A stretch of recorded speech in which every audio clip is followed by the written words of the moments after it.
ನಮ್ಮ ಗವಿಸಂಪದ YouTube channel ಈಗ ದಾಸೋಹಂ ಎಂದು ಬದಲಾಗಿದೆ. ಇನ್ನು ಮುಂದೆ ಸಬ್ಸ್ಕ್ರೈಬ್ ಮಾಡಿ, ಲೈಕ್ ಮಾಡಿ ಹಾಗೂ ನಿಮ್ಮ ಕುಟುಂಬ ಮತ್ತು ನಿಮ್ಮ ಸ್ನೇಹಿತರಿಗೆ ಶೇರ್ ಮಾಡಿ ಮತ್ತು ನಿಮ್ಮ ಅನಿಸಿಕೆಗಳನ್ನು ಕಮೆಂಟ್ ಮೂಲಕ ತಿಳಿಸಿ. ಓಂ ಶ್ರೀ ಗುರು ಶಂಭುಲಿಂಗಾಯ ನಮಃ.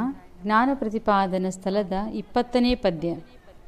ಜೀವನಿಗೆ ಅವಸ್ಥೆಗಳು 7 ಅವನು ಪರಿ ಭಾವಿಸಿ ನೋಡಿರೆ ಬಂಧರಹಿತರು ಅಪ್ಪುವರು.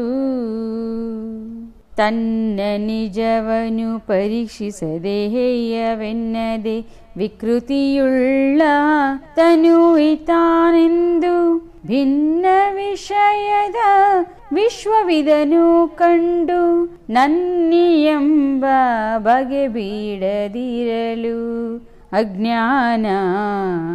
ಜೀವನಿಗೆ ಅವಸ್ಥೆಗಳು 7 ಪರಿ ಭಾವಿಸಿ ನೋಡಿರೆ ಬಂಧರಹಿತರು ಅಪ್ಪುವರು. ವೇದ ವಿಚಾರವನು ಒಲ್ಲದೆ ಉಳಿದು ಶುಷ್ಕವಾದದಿಂದೆ ಸಲೆ ಸಾಕ್ಷಿ ತುರಿಯ ಕೂಟಸ್ಥ ಬೋಧವೂ ಇಲ್ಲದುದು ತೋರದೆಂಬ ಮೋಸದ ಆದಿಯಾದುದು ಉಭಯ ರೂಪ ವೆನಿಸುವ ಆವರಣ. ಜೀವನಿಗೆ ಅವಸ್ಥೆಗಳು 7 ಪರಿ ಭಾವಿಸಿ ನೋಡಿರೆ ಬಂಧರಹಿತರು ಅಪ್ಪುವರು. ಕರ್ಮವನು ಮಾಡಿ ತತ್ಫಲವನು ತನ್ನ ಧರ್ಮವೆನಿಸಿದ ಹಮ್ಮಿನೊಳಗೆ ಎರವಳಿದು ಮರ್ಮವಾರಿಯದೆ ಚಿದಾಭಾಸನೆಂದು ನಿರ್ಮಿತವಾಗಿ ಸಹಜಬಹುದು ವಿಕ್ಷೇಪ. ಜೀವನಿಗೆ ಅವಸ್ಥೆಗಳು 7 ಪರಿ ಭಾವಿಸಿ ನೋಡಿರೆ ಬಂಧರಹಿತರು ಅಪ್ಪುವರು. ಮತ್ತೆ ಶ್ರುತಿ ಗುರು ಪದ ಬಿಡಿದು ಸಾಕ್ಷಿ ಚಿತ್ತು ಬೇರುಂಟದು ಸ್ವರ್ಗದಂತೆ ಸತ್ಯವೆಂದು ಚಿತ್ತದೊಳು ನಂಬಲಾಗಿ ಮೊದಲು ಪೇಳ್ದ ವೃತ್ತಿನಾಶವದು ಪರೋಕ್ಷಾತ್ಮಕ ಜ್ಞಾನ. ಜೀವನಿಗೆ ಅವಸ್ಥೆಗಳು 7 ಪರಿ ಭಾವಿಸಿ ನೋಡಿರೆ ಬಂಧರಹಿತರು ಅಪ್ಪುವರು.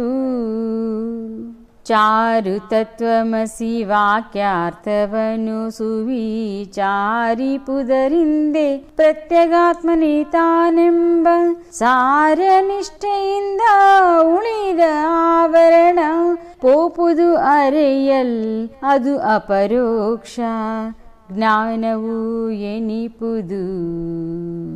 ಜೀವನಿಗೆ ಅವಸ್ಥೆಗಳು 7 ಪರಿ ಭಾವಿಸಿ ನೋಡಿರೆ ಬಂಧರಹಿತರು ಅಪ್ಪುವರು.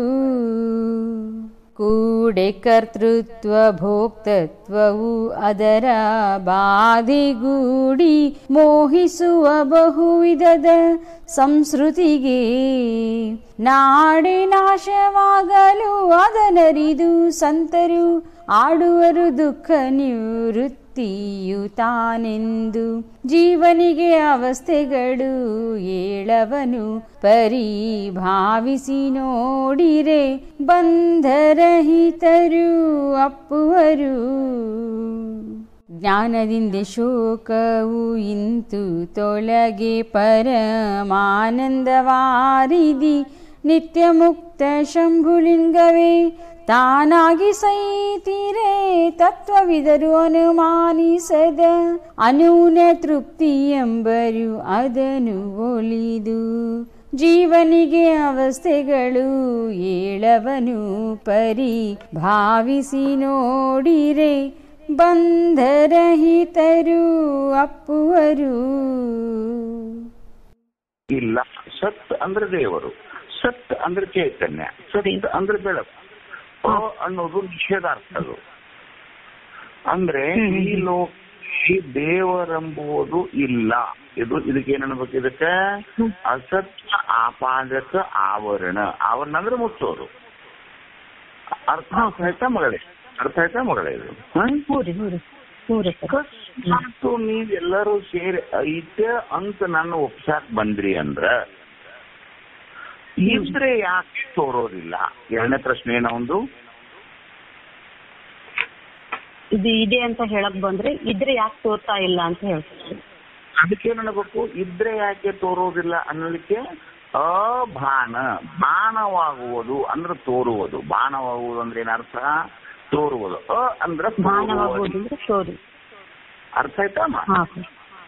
ಅಭಾನ ಪಾದಕ ಆವರಣ, ಅಸತ್ವಾಪಾದಕ ಮತ್ತು ಅಭಾನ ಪಾದಕ ಆವರಣಗಳು ಅಂತ ಹೇಳಿ ಅವುಗಳ ನಿನ್ನೆ ಏನ್ ಮಾಡಿದ್ರು ಅಂದ್ರೆ ಆವರಣ ದೋಷಗಳನ್ನು ತೋರಿಸಿದ್ರು ಅವರು. ಅಂದ್ರೆ ಏನ್ ಹೇಳ್ತಾರೆ ಅವರು? ವೇದ ವಚನಗಳು ಅಂದ್ರೆ ಶ್ರುತಿ ಮತಿ ತತ್ವಾರ್ಥಗಳು ದೇವರಿದ್ದಾನೆ ಎಂದು ಹೇಳಿದ್ರು ಕೂಡ ಅವ ಏನ್ ಯೋಚನೆ ಮಾಡ್ತಾನಪ್ಪ ಅಂದ್ರ ಸುಮ್ಮನೆ ಇದು ಜನ ಹಿಂಗ್ ಮಾತಾಡ್ತಾರೆ, ದೇವರನ್ನೋದು ಇಲ್ಲ, ಬಿಟ್ಟು ಇದ್ದ ಅಂತಂದ್ರ ಯಾರು ಇಷ್ಟೇನವ? ಸುಮ್ಮನೆ ಕಪೋಲ್ ಕಲ್ಪಿಸಿ ಮಾತಾಡ್ತಾರೆ ಇವರು ಅಂತ ತನ್ನಷ್ಟಕ್ಕೆ ತಾನೇ ತಿಳ್ಕೊಳ್ಳೋದಕ್ಕೆ ಅಸತ್ಯ ಅಪಾದಕ ಅಂತ ಕರೀತಾರ. ಅದಕ್ಕೆ ಅವ ಮುಂದೆ ವಾದ ಮಾಡ್ಲಿಕ್ಕೆ ಬಂದ್ರೆ ಏನ್ ಮಾಡ್ತಾನ? ಇದ್ರ ತೋರಿಸ್ರಿ ಅಂತ ಹೇಳಿ ಅವನು ಏನ್ ಮಾಡ್ಕೋತಾನಂತಂದ್ರೆ ತನ್ನ ಮೇಲೆ ತಾನೇ ಆರೋಪ ಮಾಡ್ಕೊಂಡು ದೇವನು ಇಲ್ಲ ಅನ್ನೋದಕ್ಕೆ ಆವರಣ ದೋಷ ಅಂತ ಕರೀತಾರ ಅಂತ ಅನ್ನೋದನ್ನ ನೀನೇನ್ ದಿವಸ ಪಾಠ ಮಾಡಿ ಮುಗಿಸಿತ್ತು. ಅಥವಾ ಹೌದ್ರಿ. ಸರಿ, ಮುಂದೆ ನೋಡಿ ಓದ್ರಿ.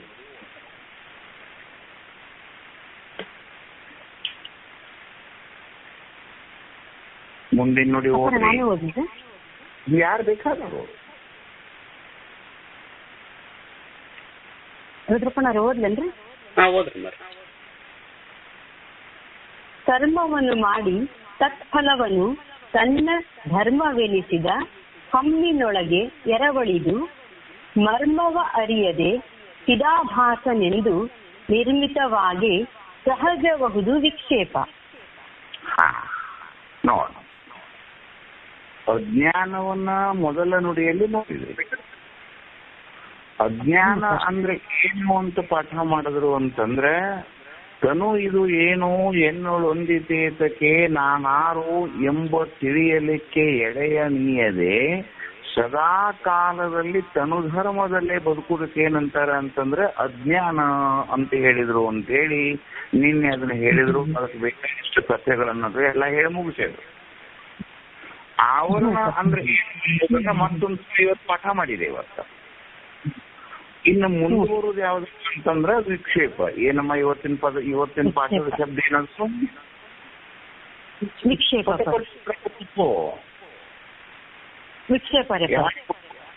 ಪಟ ಪಟ ಪಟ ಕೊಡ್ಬೇಕು, ಲೇಟ್ ಮಾಡುವಂಗಿಲ್ಲ.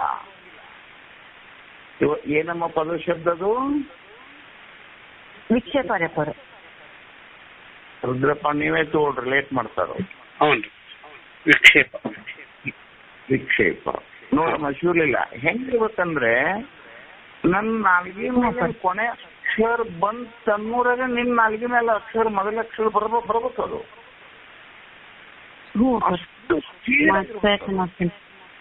ಆಯ್ತಲ್ ಪುಟ್ಟ, ದಿನಾಲು ಒಂದೊಂದು ನುಡಿ ನೀವು ಓದ್ಲೇಬೇಕು. ನೀನ್ ನಾಳೆ ಮಾಸ್ಟ್ರಿ ಆಗ್ಲೇಬೇಕು, ಇಲ್ಲ ಎರಡನೇ ಪ್ರಶ್ನೆ ಇಲ್ಲ. ಇನ್ಮೇಲೆ ಕನ್ನಡ ಸಾಫ್ಟ್ವೇರ್ ಬೇಗಳೆಲ್ಲ ನಿನಗೆ ಶುರು ಇಲ್ಲ. ಬಹಳ ದಿವಸ ಸ್ಟಾಕ್ ಇದ್ದಿದ್ದು. ಅಂದ್ರೆ ವಿಕ್ಷೇಪ ಅಂತ ಅಂದ್ರೆ ವಿಶೇಷ. ಕ್ಷೇಪ ಅಂದ್ರೆ ಹಂಗೆ ಮುಂದಕ್ಕೆ ಒತ್ತುದು, ಕಾಲಕ್ಷೇಪ ಅಂತಾರ ನೋಡಿ. ಕ್ಷೇಪ ಅಂದ್ರೆ ಅಂತಂದ್ರೆ ಅದು ಸುಮ್ಮನೆ ಮುಂದಕ್ಕೆ ಒತ್ತಿಕೋತ ಹೋಗೋದು. ಆ ನಂತರ ಚಾಂಚಲ್ಯ ದೋಷವನ್ನು ಹೊಂದೋದು. ವಿಕ್ಷೇಪ ಅಂದ್ರೆ ಏನಪ್ಪಾ ಅದಕ್ಕೆ ಅರ್ಥ ಕನ್ನಡದಲ್ಲೇ? ಸುಮ್ಮನೆ ಮುಂದಕ್ಕೆ ಹೋಗೋದು, ಚಾಂಚಲ್ಯ ದೋಷವನ್ನು ಹೊಂದುವುದು. ಹೆಂಗ್ ಮುಂದಕ್ಕೆ ಹೆಂಗ್ ಓದ್ತಿರ್ತಾರಪ್ಪ ಅಂತಂದ್ರೆ ಬಹಳ ಚಂದ ಇರ್ತದ ಅದು. ಹಂಗೆ ನೀವು ಅಲ್ಲೇನ್ ಮಾಡ್ರಿ, ರಾಮಕೃಷ್ಣ ಆಶ್ರಮದಾಗ ನಾಳೆಯಿಂದ ಸತ್ಸಂಗ ನಡೀತೈತ್ರಿಪ್ಪ ಬರ್ರಿ ಅಂತ ಹೇಳಿ ಅಲ್ಲಿ ಮಗ್ಗಲ್ ಮನೆಯವ್ರನ್ನ ಕರೀರಿ ನೀವು. ಅವ್ರ ಏನಂತಾರ ಅಂದ್ರೆ ನಿಮಗೆ ಬರು ನಾಳೆ ಹೇಳ್ತಾರೆ, ಬರು ಏನ್ ಮುಗುತ್ತದೆ ಹೇಳ್ತಾರೆ, ಮುಂದಿನ ಸೋಮವಾರ ಮುಗುತ್ತತಿ. ಅಂದ್ರೆ ಮುಂದಿನ ಸೋಮವಾರ ನೋಡಿದ್ರೆ ನಾವು ಯಾರನ್ನ ಬರ್ತಿದ್ವಿ. ಅವ್ರು ಏನಂತಾರ ಅವರು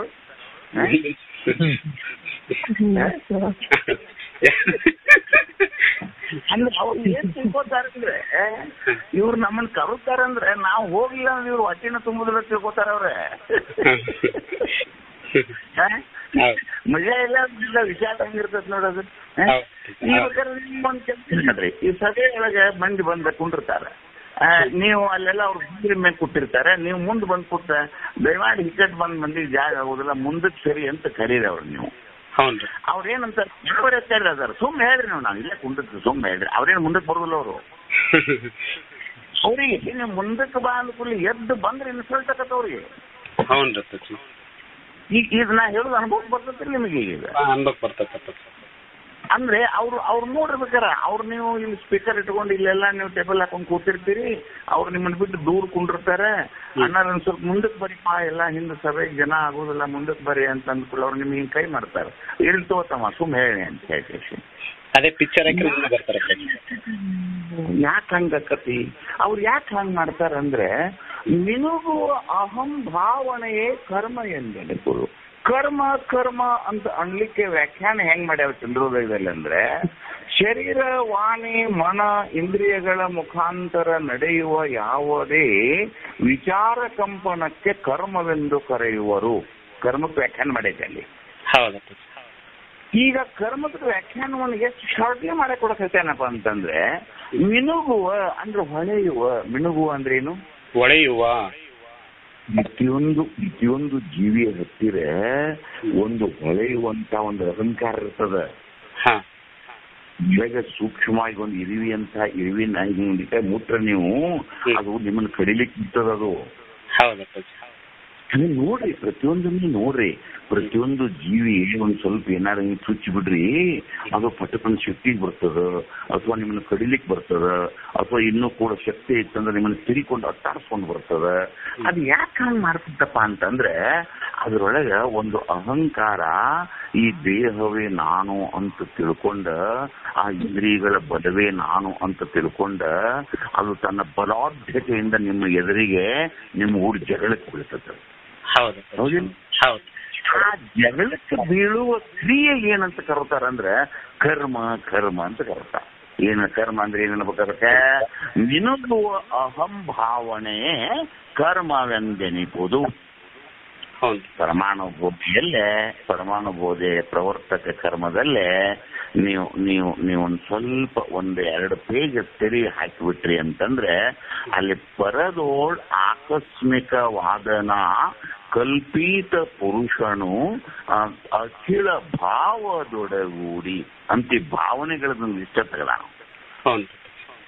ನಿಮ್ಮೊಳಗ ಭಾವಗಳು ಹೆಂಗಿರ್ತಾವು, ನವ ಗುಣಗಳು ಹೆಂಗಿರ್ತಾವ, ನಿಮ್ಮನ್ನ ಹೆಂಗ್ ಕೆಲಸ ಮಾಡ್ತತಿ, ನಿಮ್ಮನ್ನ ಹೆಂಗ್ ಕಟ್ಟಿ ಹಾಕ್ತತಿ ಅನ್ಲಿಕ್ಕೊಂದು ದೊಡ್ಡ ಲಿಸ್ಟ್ ತೆಗೆದ್ಬಿಟ್ಟ ನಾವು. ನಿನ್ನಿಂದ ಅಹಂಭ್ರಮೆ. ಒಣ್ಣೆದ್ದೇನಂತ ಮಾವ ಅಹಂಭ್ರಮೆ. ನಿಮ್ಮ ಜೀವನ ಶುರು ಆಗುವುದು ಅಹಂಭ್ರಮೆಯಿಂದ ಶುರು ಆಕತೆ.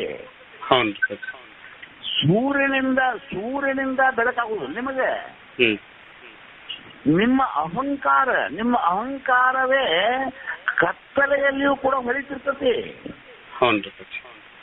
ನಿಮ್ಮ ಅಹಂಕಾರ ಅಂತಂದ್ರೆ ಸಾಮಾನ್ಯ ಇರುದಿಲ್ಲ ಅದು. ಎಷ್ಟು ಜನ ಬ್ಯಾಡ ಅಂದ್ರೂ ಕೇಳೋದಿಲ್ಲ, ಎಷ್ಟು ಜನ ಏನ್ ಹೇಳಿದ್ರು ಅದಕ್ಕೆ ತಿಳಿಯುವುದಿಲ್ಲ. ಅದು ಏನ್ ಮಾಡ್ತತಿ ಅಂತಂದ್ರೆ, ದೇಹವೇ ನಾನು, ಇಂದ್ರಿಯಗಳೇ ನಾನು, ಇಂದ್ರಿಯಗಳ ಮುಖಾಂತರ ಎಸಗುವ ಕರ್ಮವೇ ನನ್ನಿಂದ, ಆ ಕರ್ಮದ ಫಲಗಳನ್ನ ನಾನೇ ಉಣಬೇಕು. ಯಾವ ಸುಡುಗಾಡ ದೇವರ ತಂದಿರಿ ನೀವು? ಏನಂತದ್ದು? ದೇಹವೇ ನಾನು, ಇಂದ್ರಿಯವೇ ನಾನು, ನನ್ನಿಂದ ಕರ್ಮ ನಾನು ದುಡಿಲಿಲ್ಲ ಅಂದ್ರೆ ನನ್ ಹೊಟ್ಟಿಗೆ ದೇವ್ರ ತಂದು ಹಾಕ್ತತೆ ನೋಡುನು. ಅವನ್ ಶಾಸ್ತ್ರ ಹೆಂಗಿರ್ತದ? ನಾನು ದುಡಿಯಿಲ್ಲ. ಅಲ್ಲ, ಈಗ ನಿಮಗೂ ಸರಿ ಅನಿಸ್ತತಿಲ್ಲ ಇದು. ದೇವರದಾನಂತ ಹೇಳಿ ದುಡಿಲಾರ್ದ ಕುಂಡ್ರುನಪ್ಪ.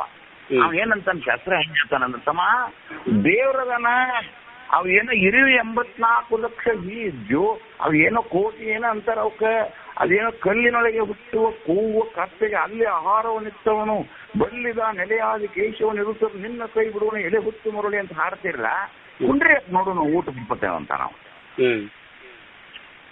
ಅವನ ಶಾಸ್ತ್ರ ಇದು. ಅವಾಗ ನೀವು ಅಷ್ಟು ಸ್ವಾಮಿಗಳು ಗಪ್ಪ ಆಗಿಬಿಡ್ತೀರಿ ನಿನ್ನ. ಅವ್ ಏನಂತಾನ ರುದ್ರಯ್ಯನವರೇ, ನೋಡ್ರಿ ದೇವ್ರದಾನಂತ ಹೇಳ್ತಿರೋದಲ್ವ ನೀವು. ದೇವರೇ ಎಲ್ಲ ಸಾಕ್ತಾನ, ದೇವರೇ ಅನ್ನ ಹಾಕ್ತಾನ, ದೇವನಿಂದ ಸಕಲ ಜಗತ್ತು ಸೃಷ್ಟಿಯಾಗೈತೆ ಅಂತ ಹೇಳ್ತಿರ್ಲ. ನಮ್ದೇನೂ ನಿಮ್ಗೂರು ಜಗಳಿಲ್ಲ. ನೀವು ಅಷ್ಟೇ ಸ್ವಾಮಿಗಳು ಏನತ್ತಲ್ಲ, ನಿಮ್ಗೆ ಇಲ್ಲಿ ಹನುಮಂತರ ಗುಡಿಯಾಗ ಒಂದು ಜಾಡಿ ಹಾಕ್ತಾನು, ಸುಮ್ಮನೆ ಕೂತ್ ಬಿಡ್ರಿಪ್ಪ. ನಿಮ್ಗೆ ಊಟ ದೇವ್ರ ತಂದು ಹಾಕ್ತಾನೆ ನೋಡುನು. ಅಂಕಲಿ ನಿಮ್ಗೆ ಏನ್ ಅನಿಸ್ತೈತಪ್ಪ ಅಂತಂದ್ರೆ, ಇವನ್ ಊರು ಎಲ್ಲಿ ಜಗಳಪ್ಪ ಮುಗ ಹೂ ಅಂತ ನೋಡೋನು ಅನಿಸ್ತದೆ, ಹೌದಿಲ್ಲ? ಅದನ್ನ ಬರೆಯಾಕತ್ತಾನ ನೋಡಿ, ಈಗ ಅದನ್ನ ಬರೆಯಾಕತ್ತಾನ ನೋಡಿ. ಅವನ ಶಾಸ್ತ್ರ ಹೆಂಗಿರ್ತತಿ, ಅವನ ಶಾಸ್ತ್ರದ ವ್ಯಾಖ್ಯಾನ ಹೆಂಗತಿ ಅಂತಂದ್ರೆ, ಕರ್ಮವನ್ನು ಮಾಡಿ, ಏನದು ಶಬ್ದ, ಏನದು ಒಳ್ಳೇದು, ಕರ್ಮವನ್ನು ಮಾಡಿ.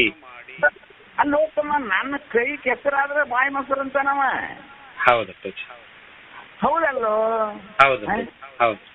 ಕರ್ಮವನ್ನು ಮಾಡಿ ಫಲವನ್ನು ತನ್ನ ಧರ್ಮವೆನಿಸಿದ ಹಮ್ಮಿನೊಳಗೊಳಬಿಡು.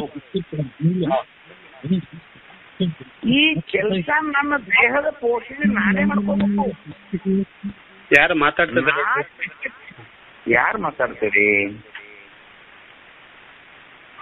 ಡಿಸ್ಟರ್ಬ್ ಮಾಡ್ಬೇಕು. ಯಾರು ಮಾತಾಡ್ತೀರಿ ನೋಡ್ಕೊಳ್ರಿ. ಏನ್ ಹೇಳಕತ್ತೀನಿ ತಮ್ಮ? ನಮ್ಮ ಕರ್ಮವನ್ನ ನಾವೇ ಮಾಡ್ಬೇಕು. ನನ್ನ ದೇಹದ ಪೋಷಣೆ ನಾನೇ ಮಾಡ್ಕೋಬೇಕು.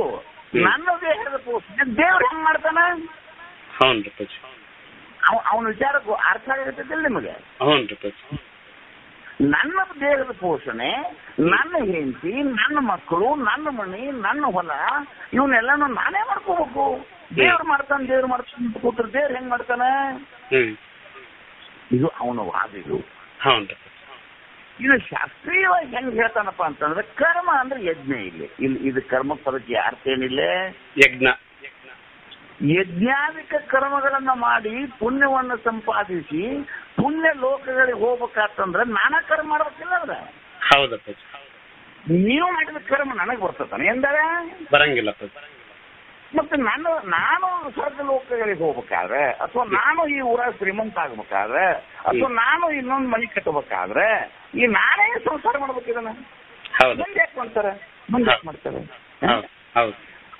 ಹೀಗೆ ತಿಳಿದುಕೊಂಡು ಅವನು ಏನ್ ಮಾಡ್ತಾನಪ್ಪ ಅಂತಂದ್ರೆ, ಈ ಕೈಗಳು, ಈ ಕಾಲುಗಳು ಯಾರಿಂದ ಕೆಲಸ ಮಾಡ್ತಾವಂತಂದ್ರೆ, ನನ್ನೊಳಗ ಒಂದು ಜೀವದ, ಏನ್ ಹೇಳ್ತಾನವ, ನನ್ನೊಳಗೊಂದು ಜೀವ ಇದೆ. ಆ ಜೀವ ನನ್ನ ಕೈಯಿಂದ ಏನ್ ಮಾಡ್ತತಿ, ಕೆಲಸ ಮಾಡಕತ್ತೈತಿ, ಅದಕ್ಕೆ ಪಗಾರ ಬರ್ತತಿ. ಆ ಪಗಾರ ಬಂದ ಕೂಡಲೇ ನಾ ಅನ್ನ ತುಪ್ಪ ಮಾಡ್ಕೊಂಡು ಊಟ ಮಾಡ್ತೀನಿ, ನನ್ನ ಹೆಂಡ್ರು ಮಕ್ಕಳು ಹೊಟ್ಟೆ ತುಂಬತತಿ, ನಾ ದುಡ್ದಾಗ ಇದನ್ನ ಇಡ್ತತಿ. ನೀವು ದೇವ್ರದನ, ಅದದನ, ಇದದನ ಅಂತ ಇಂಥವೆಲ್ಲ ಹೇಳಿ ನಮ್ಮ ತಲೆ ಕೆಡಿಸ್ಬೇಡ್ರಿ. ನಾವ್ ಏನಪ್ಪಾ ಅಂತಂದ್ರೆ, ನಾವು ದುಡಿಬೇಕು, ನಾವು ತಿನ್ಬೇಕು. ದೇಹವೇ ದೇವಾಲಯ, ಜೀವನೇ ದೇವರು, ಋಣಂ ಕೃತ್ವ ಘೃತಂ ಪಿಬೆ. ಏನಪ್ಪ ಅವನ ವಾದ ಏನಪ್ಪ? ಋಣಂ ಕೃತ್ವ ಘೃತಂ ಪಿಬೇತ್, ಯಾವತ್ ಜೀವೇತ್ ಸುಖಂ ಜೀವೇತ್. ಅಸಾಕ ಮುಗಿದೋತು. ಸುಮ್ಮನೆ ಇಲ್ಲದ ದೇವರ ತಂದು ನಮ್ಗೆ ಯಾಕೆ ತಂದು ಹೇಳ್ತೀರಿ ನೀವು? ಹೌದು. ನಾ ದುಡಿದು, ನಾ ಸುಖವಾಗಿ, ನಾವು ಉಂಡು, ನಾವು ಇದ್ದು ಇರು ತನಕ ಇರುದತಿ. ಏನು ಒಂದಿನ ಬಿದ್ದು ಹೋಗತಿ. ಅದು ಆ ನಂತರ ಅದು ಹಂಗಾಕತಿ, ಅದು ಹಿಂಗಾಕತಿ ಅಂತ ಇಲ್ಲದ ಯಾಕೆ ನಮ್ ತಂತ್ರ ಹಾಕ್ತೀರಿ ಅಂತ ಹೇಳಿ ಅವ ಗುರುಗಳ ಕಡೆಯಿಂದ ನೇರವಾಗಿ ಕೇಳಾಕ್ ಹಚ್ಚಿರ್ತಾನ ಶಾಸ್ತ್ರವನ್ನ. ಮತ್ತೊಂದು ಸಭಾ ಬಿಟ್ಟು ಎದ್ದು ಏನಂತ ತಿಳ್ಕೊಬೇಡ್ರಿ ನೀವು. ಗುರುಗಳು ಹೇಳೋದನ್ನ ಕೇಳ್ತಿರ್ತಾನ, ಕೇಳ್ಕೋತ ತನ್ನ ಮನಸ್ಸಿನಾಗ ಇದನ್ನ ಹಿಂಗ ಅಂತಿರ್ತಾನ ಒಳ್ಳೆ. ಇವ್ರು ಹೇಳೋದು ಇದು ಒಂದು ಮಾತು ಅಲ್ಲ. ಗುರುಗಳು ತಪ್ಪು ತಿಳ್ಕೊಂಡ ತಾವು ಹಾಳಾಗ್ಯಾರು, ನಮ್ಮನ್ನೂ ಹಾಳು ಮಾಡ್ತಾರೋ. ಇವ್ರು ಶಾನ್ಯರಾಗಿದ್ರ, ಇವ್ರು ಇಷ್ಟು ಓದಿದ್ರ, ಇವ್ರ ತೇಲಿ ಬುದ್ಧಿ ಇತ್ತಂದ್ರ ಎಲ್ಲರ ತಹಸೀಲ್ದಾರ, ಕಮಿಷನರ್ ಆಗಿ ಕಮ್ಮನ ಪಗಾರ ತಗೊಂಡು ಗೌರ್ಮೆಂಟ್ ಬಂಗ್ಲೆದಾಗ ಇರ್ತಿದ್ರು. ಇದನ್ನೆಲ್ಲ ಬಿಟ್ಟು ಕೇಸಿ, ಲುಂಗಿ ಸುಟ್ಕೊಂಡು ಸುಳ್ಳು ಹಿಂಗ ಅಡ್ಯಾಡ್ತಾರೋ. ಎದಕ್ ಬೇಕಾಗಿತ್ತಪ್ಪ ಇದು? ಅವ್ರ ಮನೆಗೆ ಹೋಗುದು, ಇವ್ರ ಮನೆಗೆ ಹೋಗುದು, ಅಲ್ಲೊಂದ್ 100 ಇಲ್ಲೊಂದ್ 100 ಇಸ್ಕೊಂಡು ಅಡ್ಡಾಡುದು ಎದಕ್ ಬೇಕಾಗಿತ್ತು ಇವ್ರಿಗೆ? ಸುಮ್ನೆ ಹೆಂಗ ನನಗೂ ಹಿಂಗ್ ಕೆಲಸ ಮಾಡಿದ್ರೆ ಇವ್ರಿಗೂ ಒಂದ್ ಕಮ್ಮನ ಮನೆ ಹಾಕಿತ್ತು, ಕಮ್ಮನ ಹೆಂಚ್ ಬರ್ತಿತ್ತು, 2-4 ಮಕ್ಳು ಹಾಕಿದ್ದು, ಮುಪ್ಪಿನ ಕಾಲಕ್ಕೆ ಜೋಪಾನ ಮಾಡ್ತಿದ್ರು. ಇದನ್ನೆಲ್ಲ ಬಿಟ್ಟು ಬುಚ್ಚರ್ಗತ್ತೆ ಹೋಗಿ ಅಲ್ಲಿ ಆ ಗುಡ್ದಾಗ ಕೂತ್ಕೊಂಡೆ ಹಿಂಗ್ ಮಂದಿ ಸುಳ್ದು ತಲೆ ಕೆಡ್ಸಾಕತ್ತಾರ ಮಂದಿನವ್ರು. ಅಂದ್ರೆ ಅವನ ತಲೆ ಹೆಂಗ್ ಬರ್ತದ ಅಂದ್ರೆ ಒಳ್ಳೇದು. ಮತ್ತ ಅವ್ನು ಕೇಳಾಕತ್ತಿಲ್ಲ ಅಲ್ಲೇ ಕೇಳಾಕತ್ತಾನ. ಅವ್ರು ಹೇಳುವಂಗ್ ಹೇಳ್ತಾರ, ಕೇಳುವಂಗ್ ಕೇಳ್ತಾನ, ಮನಸ್ಸಿನಾಗ ಹಿಂಗಂತಾನವ.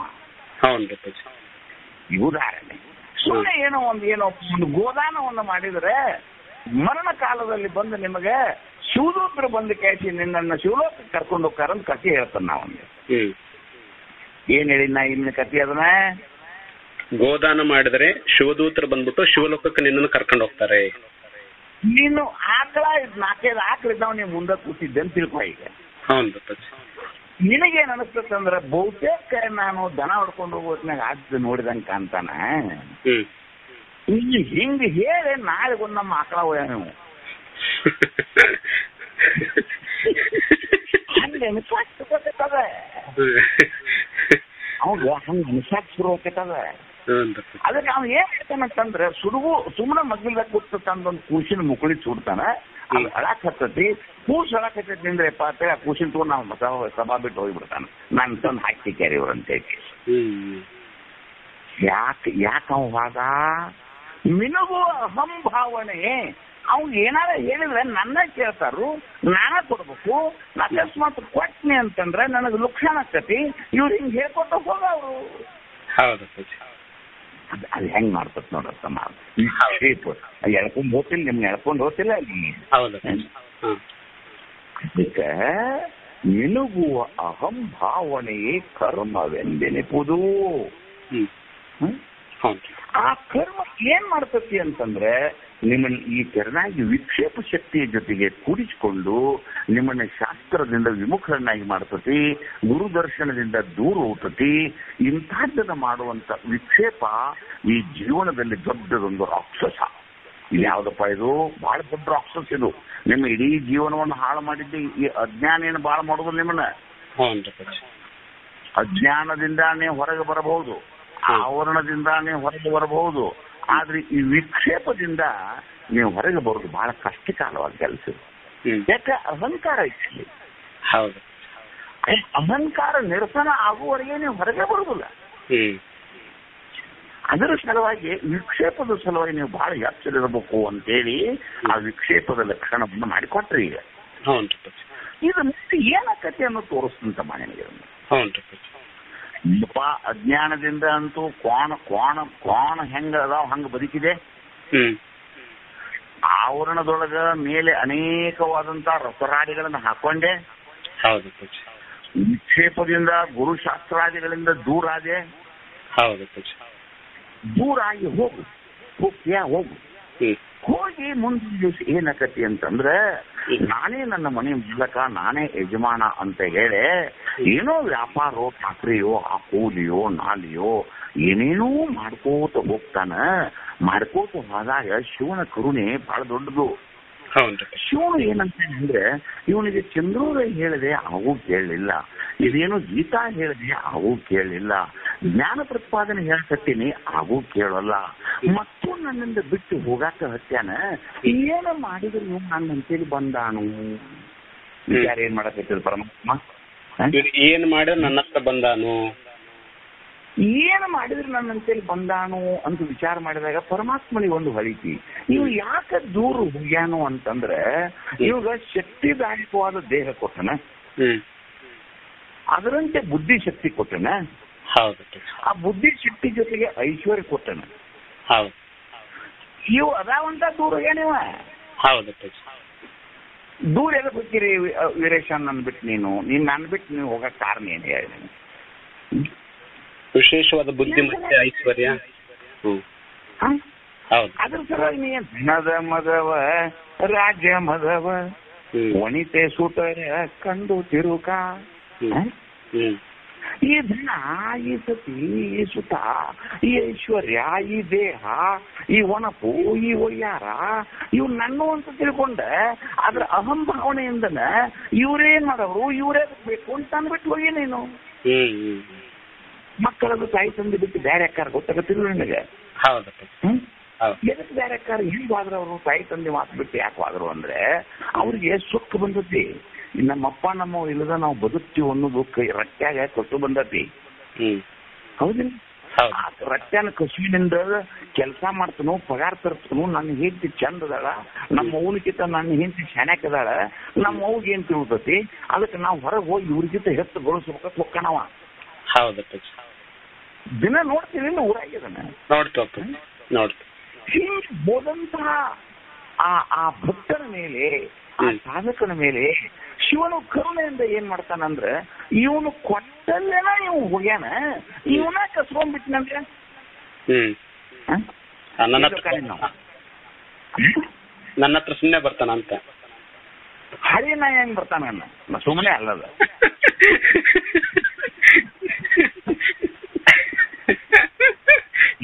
ಹಳಿ ನಾಯಿ ಹೆಂಗ್ ಬರ್ತದ, ಹಳಿ ನಾಯಿ ಸಂಜೆ ಒಂದು ಬಲ ಆಗಡಿಸ್ಕೊತ ಮನಿ ಕಡೆ. ಹಂಗ ಏನ್ ಮಾಡ್ತಾನೆ ಶಿವನ ಕರುಣೆಯಿಂದ. ಅದು ಶಿವನ ಕೋಪ ಅಲ್ಲದು, ಶಿವನ ಕರುಣೆ ಅದು. ಆ ಶಿವನ ಕರುಣೆಯಿಂದ ಏನಾಕತಿ ಅಂತಂದ್ರೆ ಸೈಕಲ್ ಮೋಟರ್ ತಗೊಂಡು ಏನೋ ಲಕ್ಷ ಗಂಟಲೆ ಲಾಭ ಇರ್ತತಿ. ಆ ಲಾಭ ತಗೊಂಡ ಹೆಂಡತಿ ಬಾಳೆಹಣ್ಣ, ಪೇಡೆ ತಗೊಂಡು, ಹೂವಿನ ಮಾಲೆ ತಗೊಂಡ ಏನ್ ಹೆಂಡತಿಗೆ ಬಂದು ತನ್ನ ಶೌರ್ಯ ಹೇಳ್ಬೇಕಂತ ಬರ್ತಿದ್ದ, ಒಂದು ಪಟ್ಟು ಬಿದ್ದು ಬಲಿಕಿನ ಕಾಲ ಬಲಿಕಿನ ಕೈಯಾಗ ಮುರಿತ್ ನೋಡಿ. ಬಿದ್ದ, ಹೋದ್ರು, ದವಾಖಾನೆಗೆ ಹಾಕಿದ್ರು, ಗಳಿಸಿದ್ದು ಅಷ್ಟು ಅದು ತಂದು ಕ್ಯಾಶ್ ಇನ್ನೇನು ಕಾಲ್ ನೀಟ್ ಆಗೋದಿಲ್ಲಪ್ಪ, ಕೆಲಸ ಮಾಡಕ್ ಬರೋದಿಲ್ಲ, ನಾನು ವೀಲ್ ಚೇರ್ ಮೇಲೆ ಮನ್ಯಾಗ ಇರ್ಬೇಕಂತ ಹೇಳಿ ತಂದು ಹಾಕಿದ್ರು. ತಂದು ಹಾಕಿದ್ದಿಂದ ಬಂದು ಕುಂತ ವಿಚಾರ ಮಾಡಕತ್ತಿದ. ಯಾರ ನೆನಪಾದ್ರಿ ಈಗ? ಸಂಕಟ ಬಂದ ವೆಂಕಟರಮಣ. ವೆಂಕಟರಮಣ ನೆಲಕ್ಕೆ ಹೆಂಡತಿಗಂದ ವೀಲ್ ಚೇರ್ ಮೇಲೆ ಕರ್ಕೊಂಡ ಸೋತ ಒಂದ್ ಇಟ್ರೆ ನನಗೆ ಆ ಸತ್ಸಂಗ ಆಶ್ರಮ ತನಕ ಮುಂದೆ ಬಿಟ್ಟು ಬಿಡು, ಮನ್ಯಾಗ ಕೂತು ಬ್ಯಾಸರ ಆಗೈತಿ, ಮನೆಗೆ ಬ್ಯಾಸರ ಆಗೈತಿ, ಸಾಕಾತ್ ನನಗೆ, ಏನ್ ಮಾಡೋದು ದೇವ್ರ ನನ್ನ ಮ್ಯಾಲ. ಈಗ ಬಂದ್ ನೋಡು ದೇವ್ರ ಅವನು. ಈಗ ಮತ್ತೆ ಆಕಳ ಬೆಳಿಗ್ಗೆ ಹೋಗಿದ್ದೀವ ಅದ ಮಟಕನ ಈಗ ಏನ್ ಹೇಳ್ತಾನೆ ಹೆಂಡತಿಗೆ, ನನ್ ಕುರ್ಚಿ ಹೋದಲ್ಲಿ ಸಿಕ್ಕಿ ಬಿಡು, ಗುರುದರ್ಶನ ಮಾಡ್ಕೊಂಬರ ಸಂಜೆ ಮುಂದೆ ಅಲ್ಲಿ ಕುಂತ ಹೋಗಂದ್ರು ಹೋಗಲ್ಲ ನೋಡಿ ರುದ್ರಪ್ಪ. ಈಗ ಅದಾರೆ ಹೊತ್ತು ಮನೆಗೆ ಹೋಗ್ರಿ ಅಂತಂದ್ರು ಎಲ್ಲಿ ಹೋಗ್ಲಿ ಅಜ್ಜ ಯಪ್ಪಾ, ನಾ ಎಲ್ಲಿ ಹೋಗ್ಲಿ, ಶಿವನು ಒಯ್ಯಲ್ಲ. ನೀವು ಬೇಕಂದ್ರೆ ಗುಡು ನೀವು ಬೇಡದ ಕೂಡ ಒಯ್ಬೇಕು. ಅವೇನು ಗೌರ್ಮೆಂಟ್ ಬಸ್ ನಾವು ಹೆಂಗ್ ಬಂದಿದ್ನ. ಹೌದಿಲ್ಲ? ಆ ವಿಕ್ಷೇಪದ ಹೊಡೆತದಿಂದ ದೇಹದಲ್ಲಿರೋ ಸೊಕ್ಕು ಹೋತು, ಕೆಶದೊಳಗಿನ ರೊಕ್ಕ ಹೋತು, ಬೆಕ್ಕು ತಿಳಿದಿಲ್ಲ ಅಂತ ನೋಡು. ಬಂದಾಗ ಅಲ್ಲಿ ಏನ್ ನಡೀತಿತ್ತು, ಅಲ್ಲಿ ಮಠದೊಳಗೆ ಏನ್ ನಡೀತೈತಿ, ಶಾಸ್ತ್ರವೇ ನಡೀತೈತಿ, ಮತ್ತೇನ್ ನಡೀತಲ್ಲಿ. ಆ ಶಾಸ್ತ್ರದಲ್ಲಿ ಏನ್ ಹೇಳ್ತಾರ, ಶಿವನ ಕಥೆ ಹೇಳ್ತಾರ, ಮತ್ತೇನ್ ಹೇಳ್ತಾರ ಅಲ್ಲೇ. ಅಲ್ಲೇನು ಸೀರಿಯಸ್ ಶೂಟಿಂಗ್ ಐತೆ ಮಠದಾಗ ಇಲ್ಲ. ಮುಂದೆ ನೋಡಿ. ಮತ್ತೆ ಶ್ರುತಿ ಗುರುಪದವಿಡಿದು ಸಾಕ್ಷಿ ಇತ್ತು ಬೇರೆ ಉಂಟು ಅದು ಅಂದ್ರೆ ಮತ್ತೆ ಅಂದ್ರೆ ಕಾಲು ಮುರಿದಿಂದ ಅನ್ಬೇಕು. ಮತ್ತೆ ಅಂದ್ರೆ ಏನು?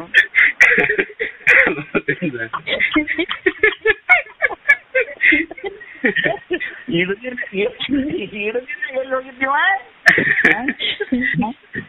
ಮತ್ತೆ ಅಂದ್ರೆ ಕೈಯನ್ನು ಕಳ್ಕೊಂಡಿಂದ, ಕೈಯನ್ನು ಅಧಿಕಾರ ಹೊರದಿಂದ, ಪಾರ್ಕಿ ಹೊರದಿಂದ, ಹಲ್ಲು ಬಿದ್ದಿಂದ, ಕಣ್ಣಿನ ಪರಿ ಬಂದಿಂದ, ಮತ್ತೆ ಆನಂತರ ಬಂದು ಏನ್ ಹಿಡಿದು ಈಗ ಅಲ್ಲೇ ಏನ್ ಹಿಡಿದ?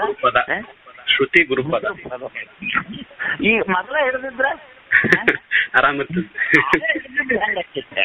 ಹಾಗೆ ಒಂದ್ ಸ್ವಲ್ಪ ಸಾಧಕರನ್ನ ಕರ್ಕೊಂಡ್ ಮನೆಗ್ ಕರ್ಕೊಂಡ ಪ್ರಸಾದ ಮಾಡಿಸಿದ್ರೆ, ಅವ್ರಿಗೊಂದ್ ಜೊತೆ ಬಟ್ಟೆ ಕೆಡಿಸಿದ್ರೆ, ಒಂದ್ ಸ್ವಲ್ಪ ಏನ್ರಿಪ್ಪ ಆರಾಮಿರಿಪ್ಪ, ನಾ ಎಲ್ಲಾ ಕೆಲಸ ಮಾಡ್ತೇನೆ, ನೀವು ಒಂದಿಷ್ಟು ದಿನಾಲು 2 ಹೊತ್ತು ಶಾಸ್ತ್ರಕ್ಕೆ ಬಂದಿದ್ರೆ ಇದು ಹಿಂಗ ಆಗ್ತಿತ್ತಾನ? ಇದು ಹಿಂಗ ಆಗ್ತಿತ್ತಾನ? ಮತ್ತೆ ಗುರುಪದವಿಡಿದು ಮತ್ತೆ ಬಂದ ಹರಿನಾಯ, ಅದನ್ನ ಹೆಂಗ ಅನ್ಬೇಕು, ಮತ್ತೆ ಬಂದ ಹರಿನಾಯಂಗ ಅಲ್ಲೇ ಕುತ್ಕೊಂಡು ಅನ್ಬೇಕಾಗತ್ತೆ. ಹೌದಿಲ್ಲ? ನಡೆದಿತ್ತು ಇಲ್ಲೇನ್ ನಡೆದಿತ್ತು ಹೋದ ಮುಂದೆ.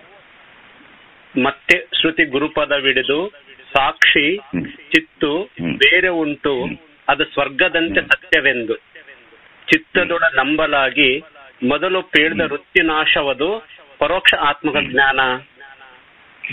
ಮೊದಲ ಪೇಳ್ದತ್ತು ಅವನಿಗೆ ಮೊದಲ ಏನ್ ಹೇಳಿದ್ದವ ಇದೆಲ್ಲ ಸುಳ್ಳು ಅಂತ ಹೇಳಿದ್ದಿಲ್ಲ. ಹೌದಪ್ಪ. ಇದೆಲ್ಲ ಸುಳ್ಳಂತ ಹೇಳಿ ಯಾವಾತನು ಅವನ ಚಾರುವಾಕವನ್ನು ಸ್ಥಾಪನೆ ಮಾಡಿದ್ದು ಅವನ್ ಏನಾತು ಅಂತಂದ್ರೆ ಇಲ್ಲಿ ಬಂದ ನಂತರ ಪ್ರತಿನಿತ್ಯದಲ್ಲಿ ದೇವನಿದ್ದಾನೆ, ದೇವನು ಕಾಪಾಡ್ತಾನ. ಈ ಸೃಷ್ಟಿಕರ್ತ ಇಲ್ಲದ ಸೃಷ್ಟಿ ಹೆಂಗಾದೀತು, ಗಡಿಗೆ ಐತಿ ಅಂದ್ರೆ ಗಡಿಗೆಯನ್ನು ಮಾಡಿದ ಕುಂಬಾರ ಬಿದ್ದಾನ ಅಂತ ಹೇಳಿ ದಿನ ಏನ್ ಹೇಳಿದ್ರಲ್ಲ ಅವ್ರು. ಹೌದಪ್ಪ. ಆ ದಿನ ಹೇಳಿದ ಕೂಡಲೇ ಅವಗೂ ಏನ್ ಅನ್ಸಾಕ್ ಹಚ್ಚಿ ಅಂತಂದ್ರೆ ಕಿಸಿದ ರೊಕ್ಕ ಆಗಿದ್ದು ನೋಡಿ ಈಗ. ಹೌದು ಹೌದು ಹೌದು ಪರಮಾತ್ಮನೊಬ್ಬ ಇರ್ಲಿಲ್ಲ ಅಂದ್ರೆ ಈ ಜಗತ್ತು ಹೆಂಗ ನಡೆದಿತ್ತು, ಪರಮಾತ್ಮನೊಬ್ಬ ಪರಮಾತ್ಮನೊಬ್ಬ ಇದ್ದಾನ ಅಂತ ದಿನ ಕೇಳಿ ಕೇಳಿ ಕೇಳಿ ಆ ಶರೀರದ ಕಸು ಹೋದಿಂದ, ಕೈಯನ್ ತಾಕತ್ತು ಹಾದಿಂದ, ಮನ್ಯಾಗ ಯಾರು ನೋಡ್ದಂಗ ಆದ್ದಿಂದ ಇದನ್ನ ಕೇಳಾಕ್ ಹತ್ತಿದ ಕೂಡಲೇ ಇದು ದೌಡತ್ ಹೊತ್ತದಾಗಿದು. ಸೊಕ್ಕಿದ್ದವ್ರಿಗೆ ಗೊತ್ತಿದು. ಯಾವತ್ತೂ ಇದು ಶಾಸ್ತ್ರ ಯಾರಿಗೆ ದೌಡ್ ತಗೋತಂದ್ರೆ ಸ್ವಲ್ಪ ಸೊಕ್ಕ ಇಳಿದಿರ್ಬೇಕು ಅವ್ರದು. ಆ ಸೊಕ್ಕ ಇಳಿಬೇಕಾತಪ್ಪ ಅಂತಂದ್ರ ಪರಮಾತ್ಮ ಏನ್ ಮಾಡ್ತಾನಂತಂದ್ರೆ ಇಲ್ಲ ಸದ್ಬುದ್ಧಿಯನ್ನು ಕೊಡ್ತಾನ ಅವ್ರಿಗೆ. ಎಷ್ಟೋ ಮಂದಿ ಕೋಟ್ಯಾಧೀಶರು ಮಿಲೇನಿಯರ್ದವ್ರು ಅಂತವ್ರು ಟಾಟಾದಂತವ್ರು ಅವರು ಯಾರ್ಯಾರು ಎಂತೆಂತ ಗುಡಿಗಳನ್ನ ಕಟ್ಟಿ ನಿಂತು ದಾಸೋಹ ನಡೆಸ್ತಾರಿಲ್ಲೋ, ನಡೆಸ್ತಾರ. ಬಜಾಜ್ದವ್ರಂತ ಶ್ರೀಮಂತರು ಏನೋ ಅವ್ರ ಹೆಸರುಗಳು ಗೊತ್ತಾಗುದಿಲ್ಲ ನನಗೆ. ಅಂತವ್ರೆಲ್ಲ ಏನ್ ಮಾಡ್ತಿದ್ರು ದಿನ 10,000 ಅನ್ನದಾನ ಮಾಡ್ತಾರೆ. ಋಷಿಕೇಶದಂತಹ ದೊಡ್ಡ ಕ್ಷೇತ್ರದಲ್ಲಿ ಅನೇಕ ದೊಡ್ಡ ಬಂಗಲೆಗಳನ್ನು ಕಟ್ಟಿ ಇರುವಂತಹ ಸಾಧುಗಳಿಗೆ ಆರೋಗ್ಯ ಔಷಧಿ ಅರಿವಿ ಕೊಡ್ತಾರ ಅವರು. ಅಂದ್ರೆ ಅವ್ರಿಗೆ ಏನ್ ಕೊಟ್ಟಾನ, ಸಿರಿಯನ್ನು ಕೊಟ್ಟಾನ, ಸಿರಿ ಜೊತೆಗೆ ಸದ್ಬುದ್ಧಿ ಕೊಟ್ಟಾನ. ಇವ್ ಏನ್ ಕೊಟ್ಟಿದ್ದಪ್ಪ ಅಂತಂದ್ರೆ ಸಿರಿಯನ್ನು ಕೊಡಾಕಟ್ಟಿದ್ದ ಅಷ್ಟೊತ್ತಿಗೆ ಇವ ಸೊಕ್ಕಿಗೆ ಬಂದ ಬಿಟ್ಟಿದ್ದ. ಅವ ಏನ್ ಮಾಡ್ತಾನಪ್ಪ ಅಂತಂದ್ರೆ ಕರುಣೆಯಿಂದ ಇವನನ್ನ ಏನ್ ಮಾಡ್ತಾನಪ್ಪ ಅಂತಂದ್ರೆ ಆ ಸಿರಿಯನ್ನ ಡೌನ್ ಮಾಡ್ತಾನ ಅದನ್ನ. ಅವ ಇವ್ ಏನ್ ಮಾಡ್ತಾನಪ್ಪ ಅಂತಂದ್ರೆ ಮತ್ತೆ ಗುರುಪಾದವಿಡಿದು ಈ ಹಿಂದೆ ಹೇಳಿದಂತ ಎಲ್ಲ ವಿಚಾರಗಳನ್ನ ತಪ್ಪಂತ ತನಗ ತಾನೇ ತಿಳ್ಕೊಂಡು ಶಿವನ ಪಾದವನ್ನು ನಂಬಿ ದಿನಲು ಶಿವನ ಕಥೆಗಳನ್ನ ಕೇಳಿ ಶಿವನೊಬ್ಬನಿದ್ದಾನೆ ಅಂತ ಹೇಳಿ ಈಗ ಏನ್ ಮಾಡಕತ್ತಾನಪ್ಪ ಅಂದ್ರೆ ಪ್ರತಿ ಹೃದಯದಲ್ಲಿ ಶಿವನ ಜಪವನ್ನು ಮಾಡಕತ್ತಾನಲ್ಲ, ಆ ಕಾಣದ ಶಿವನ ಜಪವನ್ನು ತನ್ನ ಹೃದಯದಲ್ಲಿ ಮಾಡೋದಕ್ಕೆ ಏನಂತಾರಂದ್ರೆ ಪರೋಕ್ಷ ಜ್ಞಾನ. ಈಗ ಏನಾತಪ್ಪ ಇವಾಗ ಪರೋಕ್ಷ ಜ್ಞಾನ. ಹೌದಿಲ್ಲ? ಪರೋಕ್ಷ ಜ್ಞಾನ ಏನ್ ಮಾಡಿದ ಅದ್ರ ಫಲ ಏನಪ್ಪಾ ಅಂತಂದ್ರೆ ಈ ಹಿಂದೆ ಆವರಣದಲ್ಲಿ ಹೇಳಿದ ಅಸತ್ವ ಪಾದಕ ಆವರಣ ನಿವಾರಣೆ ಆಗ್ತೀವಿ. ಗೊತ್ತಾಯ್ತಪ್ಪ. ಆವರಣದೊಳಗೆ ಅಸತ್ವ ಪಾದಕ ಮತ್ತು ಅಭಾನ ಪಾದಕ ಅಂತ 2 ಆವರಣ ಇದ್ದವು. ಆ ಆವರಣದೊಳಗೆ ಶಿವನಿದ್ದಾನೆ ಅಂತ ಯಾವಾಗ ನಂಬಿದನೋ ಆ ತಕ್ಷಣದಲ್ಲಿ ಏನ್ ಹೋಗ್ತೀಗ ಅದ್ರಾಗ ಸತ್ವಪಾದಕ ಆವರಣ ನಾಶೆ. ಇದು ಅದರ ಫಲ. ಯಾವಾಗ ಪರೋಕ್ಷ ಜ್ಞಾನ ನಿನ್ನ ದಿನಾಲು ದರ್ಶಮನ ಕಥೆಯನ್ನು ಹೇಳ್ತಿರ್ತಾನೆ ಅದನ್ನ ಮರಿಬೇಡ್ರಿ. 10ನೇ ಇವನು ಸತ್ತು ಹೋದ ಅಂತ ತಿಳ್ಕೊಂಡು ಹಾಕತ್ತಿದ್ರ. ಹೌದು. 10 ಪುರುಷ ಕುದುರೆ ಮೇಲೆ ಬಂದ ಅವ ಇವ್ರು ಹೆಂಗ್ ಅನ್ಸಾಕತ್ತಾರ ನೋಡಿ ಇವ್ರ ತಪ್ಪು ಎಲ್ಲಿ ಐತೆ ಅನ್ನೋದು ಕಂಡು ಹಿಡದ. ಅವ ಏನಂತನಪ್ಪ ಅಂದ್ರೆ 10ನೇ ಅವನು ಇದ್ದಾನೆ ಅಳಬೇಡಿ. ಅವ ಏನ್ ಹೇಳಿದೀಗ ದಶಮಃ ಅಸ್ತಿ ಅವನಿದ್ದಾನೆ. ಹೌದಿಲ್ಲ? ಹೌದು. ನರೋಧಂ ಇಷ್ಟು ಅಂದ್ಕೊಂಡು ಏನ್ ಅನಿಸ್ತಪ್ಪ ಅಂದ್ರೆ ಸತ್ತಿಲ್ಲ ನಾವು ಯಾವನ್ನೋದು ಗೊತ್ತಿಲ್ಲ ಇವ್ರಿಗೆ. ಯಾವನ್ನೋದು ಗೊತ್ತಿಲ್ಲದೆ ಇದ್ರೂ ಅದಾನೆ ಅಥವಾ ಇದ್ದಾನೆ ಎಂಬ ನಂಬಿಕೆಯಿಂದ ಅಳು ನಿಂತು ಬಿಡ್ತಿಲ್ಲ ಅದಕ್ಕೆ. ಹಾಗೆ ಪರೋಕ್ಷ ಜ್ಞಾನದಿಂದ ಏನು ಉಂಟಾತಪ್ಪ ಅಂತಂದ್ರೆ ಅಸತ್ವಾಪಾದಕ ಆವರಣದ ನಿವೃತ್ತಿ ಆತು, ಶಿವನ ಭಕ್ತಿ ಏನಾತು ಹೆಚ್ಚಾಯ್ತು. ಹೌದಾ? ಹೌದು. ಮುಂದೆ ನೋಡಿ, ಚಾರು ತತ್ವಮಸಿ ವಾಕ್ಯಾರ್ಥವನ್ನು ಸುವಿಚಾರುಪದರಿಂದೆ ಪ್ರತ್ಯಗಾತ್ಮನೇ ತಾನೆಂಬ ಸಾರನಿಷ್ಠೆಯಿಂದ ಉಳಿದ ಆವರಣ ಪೋಪುದು ಆರೈಯಲ್ ಅದು ಅಪರೋಕ್ಷ ಜ್ಞಾನವೆನಿಪುದು. ಯಾವಾಗ ನೋಡಪ್ಪ ಈಗ ಆಶ್ರಮದಲ್ಲಿ ದಿನಾಲು ಬರೀ ಪುರಾಣ ಹೇಳ್ತಾರ ಅವ್ರು. ಇಲ್ಲಪ್ಪ ಮೊದಲು ಒಂದಿಷ್ಟು ಜನ ಸೇರೋ ಸಲುವಾಗಿ ನಿಮ್ಗೆಲ್ಲರಿಗೂ ರುಚಿ ಹತ್ತಲಿ ಅಂತ ಕಟ್ಟಿ ಜನ ಹೇಳ್ತಿರ್ತಾನೆ ನಾನು. ಇಲ್ಲ. ಆ ಪರೋಕ್ಷ ಜ್ಞಾನಕ್ಕೆ ಎಷ್ಟು ಬೇಕೋ ಅಷ್ಟು ಅದನ್ನ ಹೇಳಿದ ನಂತರ ಅದು ವಿಚಾರ ಕೇಂದ್ರದ ಏನಾಯ್ತು ಅಂತಂದ್ರೆ ಅದು ಮುಂದಕ್ಕೆ ಸಾಗಿ ಬಂದ 3-4 ಆ ಕಲೆಯೊಳಗೆ ಬಂದ ಅಲ್ಲಿ ಏನ್ ಶುರು ಆಯ್ತು ಅಂತಂದ್ರೆ ಜೀವನವು ದೇವನೇ ಇದ್ದಾನೆ, ದೇವನಲ್ಲದೆ ಜೀವನಿಗೆ ತಾದಾತ್ಮವಾದಂತ ಭಾವ ಇದೆ, ಇದು ಜೀವನು ದೇವನಿದ್ದಾನೆ ಅಂತ ಹೇಳೋ ಸಲುವಾಗಿ ಅವ್ರು ಏನ್ ಶುರು ಮಾಡಿದ್ರು, ಚಾರು ಅಂದ್ರೆ ಶ್ರೇಷ್ಠ, ಚಾರು ಅಂದ್ರೆ ಪವಿತ್ರ, ಚಾರು ತತ್ವಮಸಿ ವಾಕ್ಯವನ್ನು ಅವ್ರು ಏನ್ ಮಾಡಕತ್ತಿದ್ರು, ದಿನಾಲು ಬಿಡಿಸ್ಲಿಕ್ಕೆ ಶುರು ಮಾಡಿದ್ರು. ಹೌದು. ಅದನ್ನ ಕೇಳಾಕತ್ತಿದ ಕೂಡಲೇ ಏನ್ ಗೊತ್ತಾಗತ್ತೆ ಅಂದ್ರೆ ಈಗ ತಿಂಗಳಾನುಗಟ್ಲೆ ಹಿಂದೆ ಕೇಳ್ಕೊತ ಬಂದಿದ್ದಲ್ಲ, ಹೌದಪ್ಪ, ಅದ್ರ ಸಂಸ್ಕಾರ ಬಂದಿತ್ತಲ್ಲ. ಜೀವನ ಅಂದ್ರೆ ಏನು, ದೇವನಂದ್ರೆ ಏನು, ಇದ್ದ ಒಂದು ಬ್ರಹ್ಮವು ಈಶ್ವರ ಹೇಗಾತು, ಇದ್ದ ಒಂದೇ ಬ್ರಹ್ಮವು ಜೀವ ಹೇಗಾತು, ಇದ್ದ ಒಂದೇ ಬ್ರಹ್ಮ ಚೇತನ ಈ ಪ್ರಕೃತಿ ಹೆಂಗಾತು, ಇದು ಜಡ ಯಾಕ, ನಾನು ಜಡ ಯಾಕ, ದೇವನು ಅಜಡನ ಯಾಕ, ಇದರಲ್ಲಿರುವಂತ ವಿರೋಧ ಭಾಗಗಳು ಏನು ಅನ್ನೋದನ್ನ ಆ ಶಾಸ್ತ್ರ ಸಂಸ್ಕಾರದಿಂದ ತಿಳಿದುಕೊಂಡು ಏನಾದ ಅಂತಂದ್ರ ಅಸಿ ಪದದಲ್ಲಿ ಆ ದೇವನೇ ನಾನಿದ್ದೇನೆ ಎಂಬ ಭಾವ ಬಂತಲ್ಲ, ಅದಕ್ಕೆ ಏನಂತ ಕರೆದು ಅಪರೋಕ್ಷ ದೃಢಾಪರೋಕ್ಷ ಬ್ರಹ್ಮಜ್ಞಾನ. ಇದಕ್ಕೆ ಏನಂತಾರೆ, ಇದಕ್ಕೆ ದೃಢಾಪರೋಕ್ಷ ಬ್ರಹ್ಮಜ್ಞಾನ. ಆ ದೃಢಾಪರೋಕ್ಷ ಬ್ರಹ್ಮಜ್ಞಾನದಿಂದ ಏನಾಗ್ತತಿ ಅಂತಂದ್ರೆ ಇಲ್ಲಿ ತಕ್ಕ ಹಿಂದೆ ಏನ್ ತಿಳ್ಕೊಂಡಿದ್ದ, ದೇಹವೇ ನಾನು ಅಂತ ತಿಳ್ಕೊಂಡಿದ್ದ. ಹೌದಪ್ಪ. ಆ ದೇಹಕ್ಕೆ ನಾಮರೂಪಗಳೆಂಬ ಆವರಣವನ್ನು ಹೊತ್ತುಕೊಂಡಿದ್ದ. ಹೌದಪ್ಪ.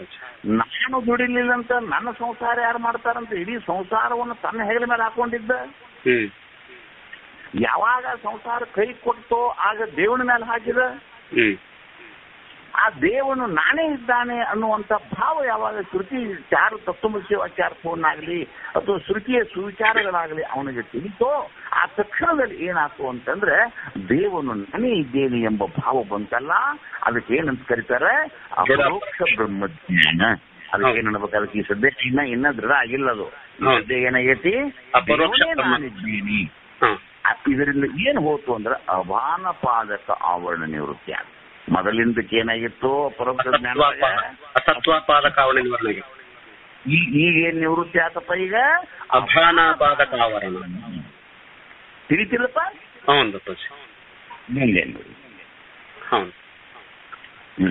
ಕೂಡೆ ಕರ್ತೃತ್ವ ಭೋಕ್ತೃತ್ವವು ಅದರ ಬಾಧ್ಯಗೂಡಿ ಮೋಯಿಸುವ ಬಹುವಿಧದ ಸಂಸ್ಕೃತಿಗೆ ನಾಡೇ ನಾಶವಾಗಲ್ ಅದನರಿದು ಸಂತರು ಆಡುವರು ದುಃಖ ನಿವೃತ್ತಿಯ ತಾನೆಂದು.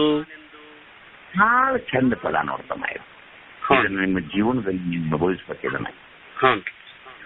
ಸಾಮಾನ್ಯವಾಗಿ ಹುಟ್ಟಿ ಬಂದ ನಂತರ ಈ ಮೃತ್ಯು ಲೋಕದಲ್ಲಿ ಸುಖವೆಂಬುದು ಇರ್ತತೇನು?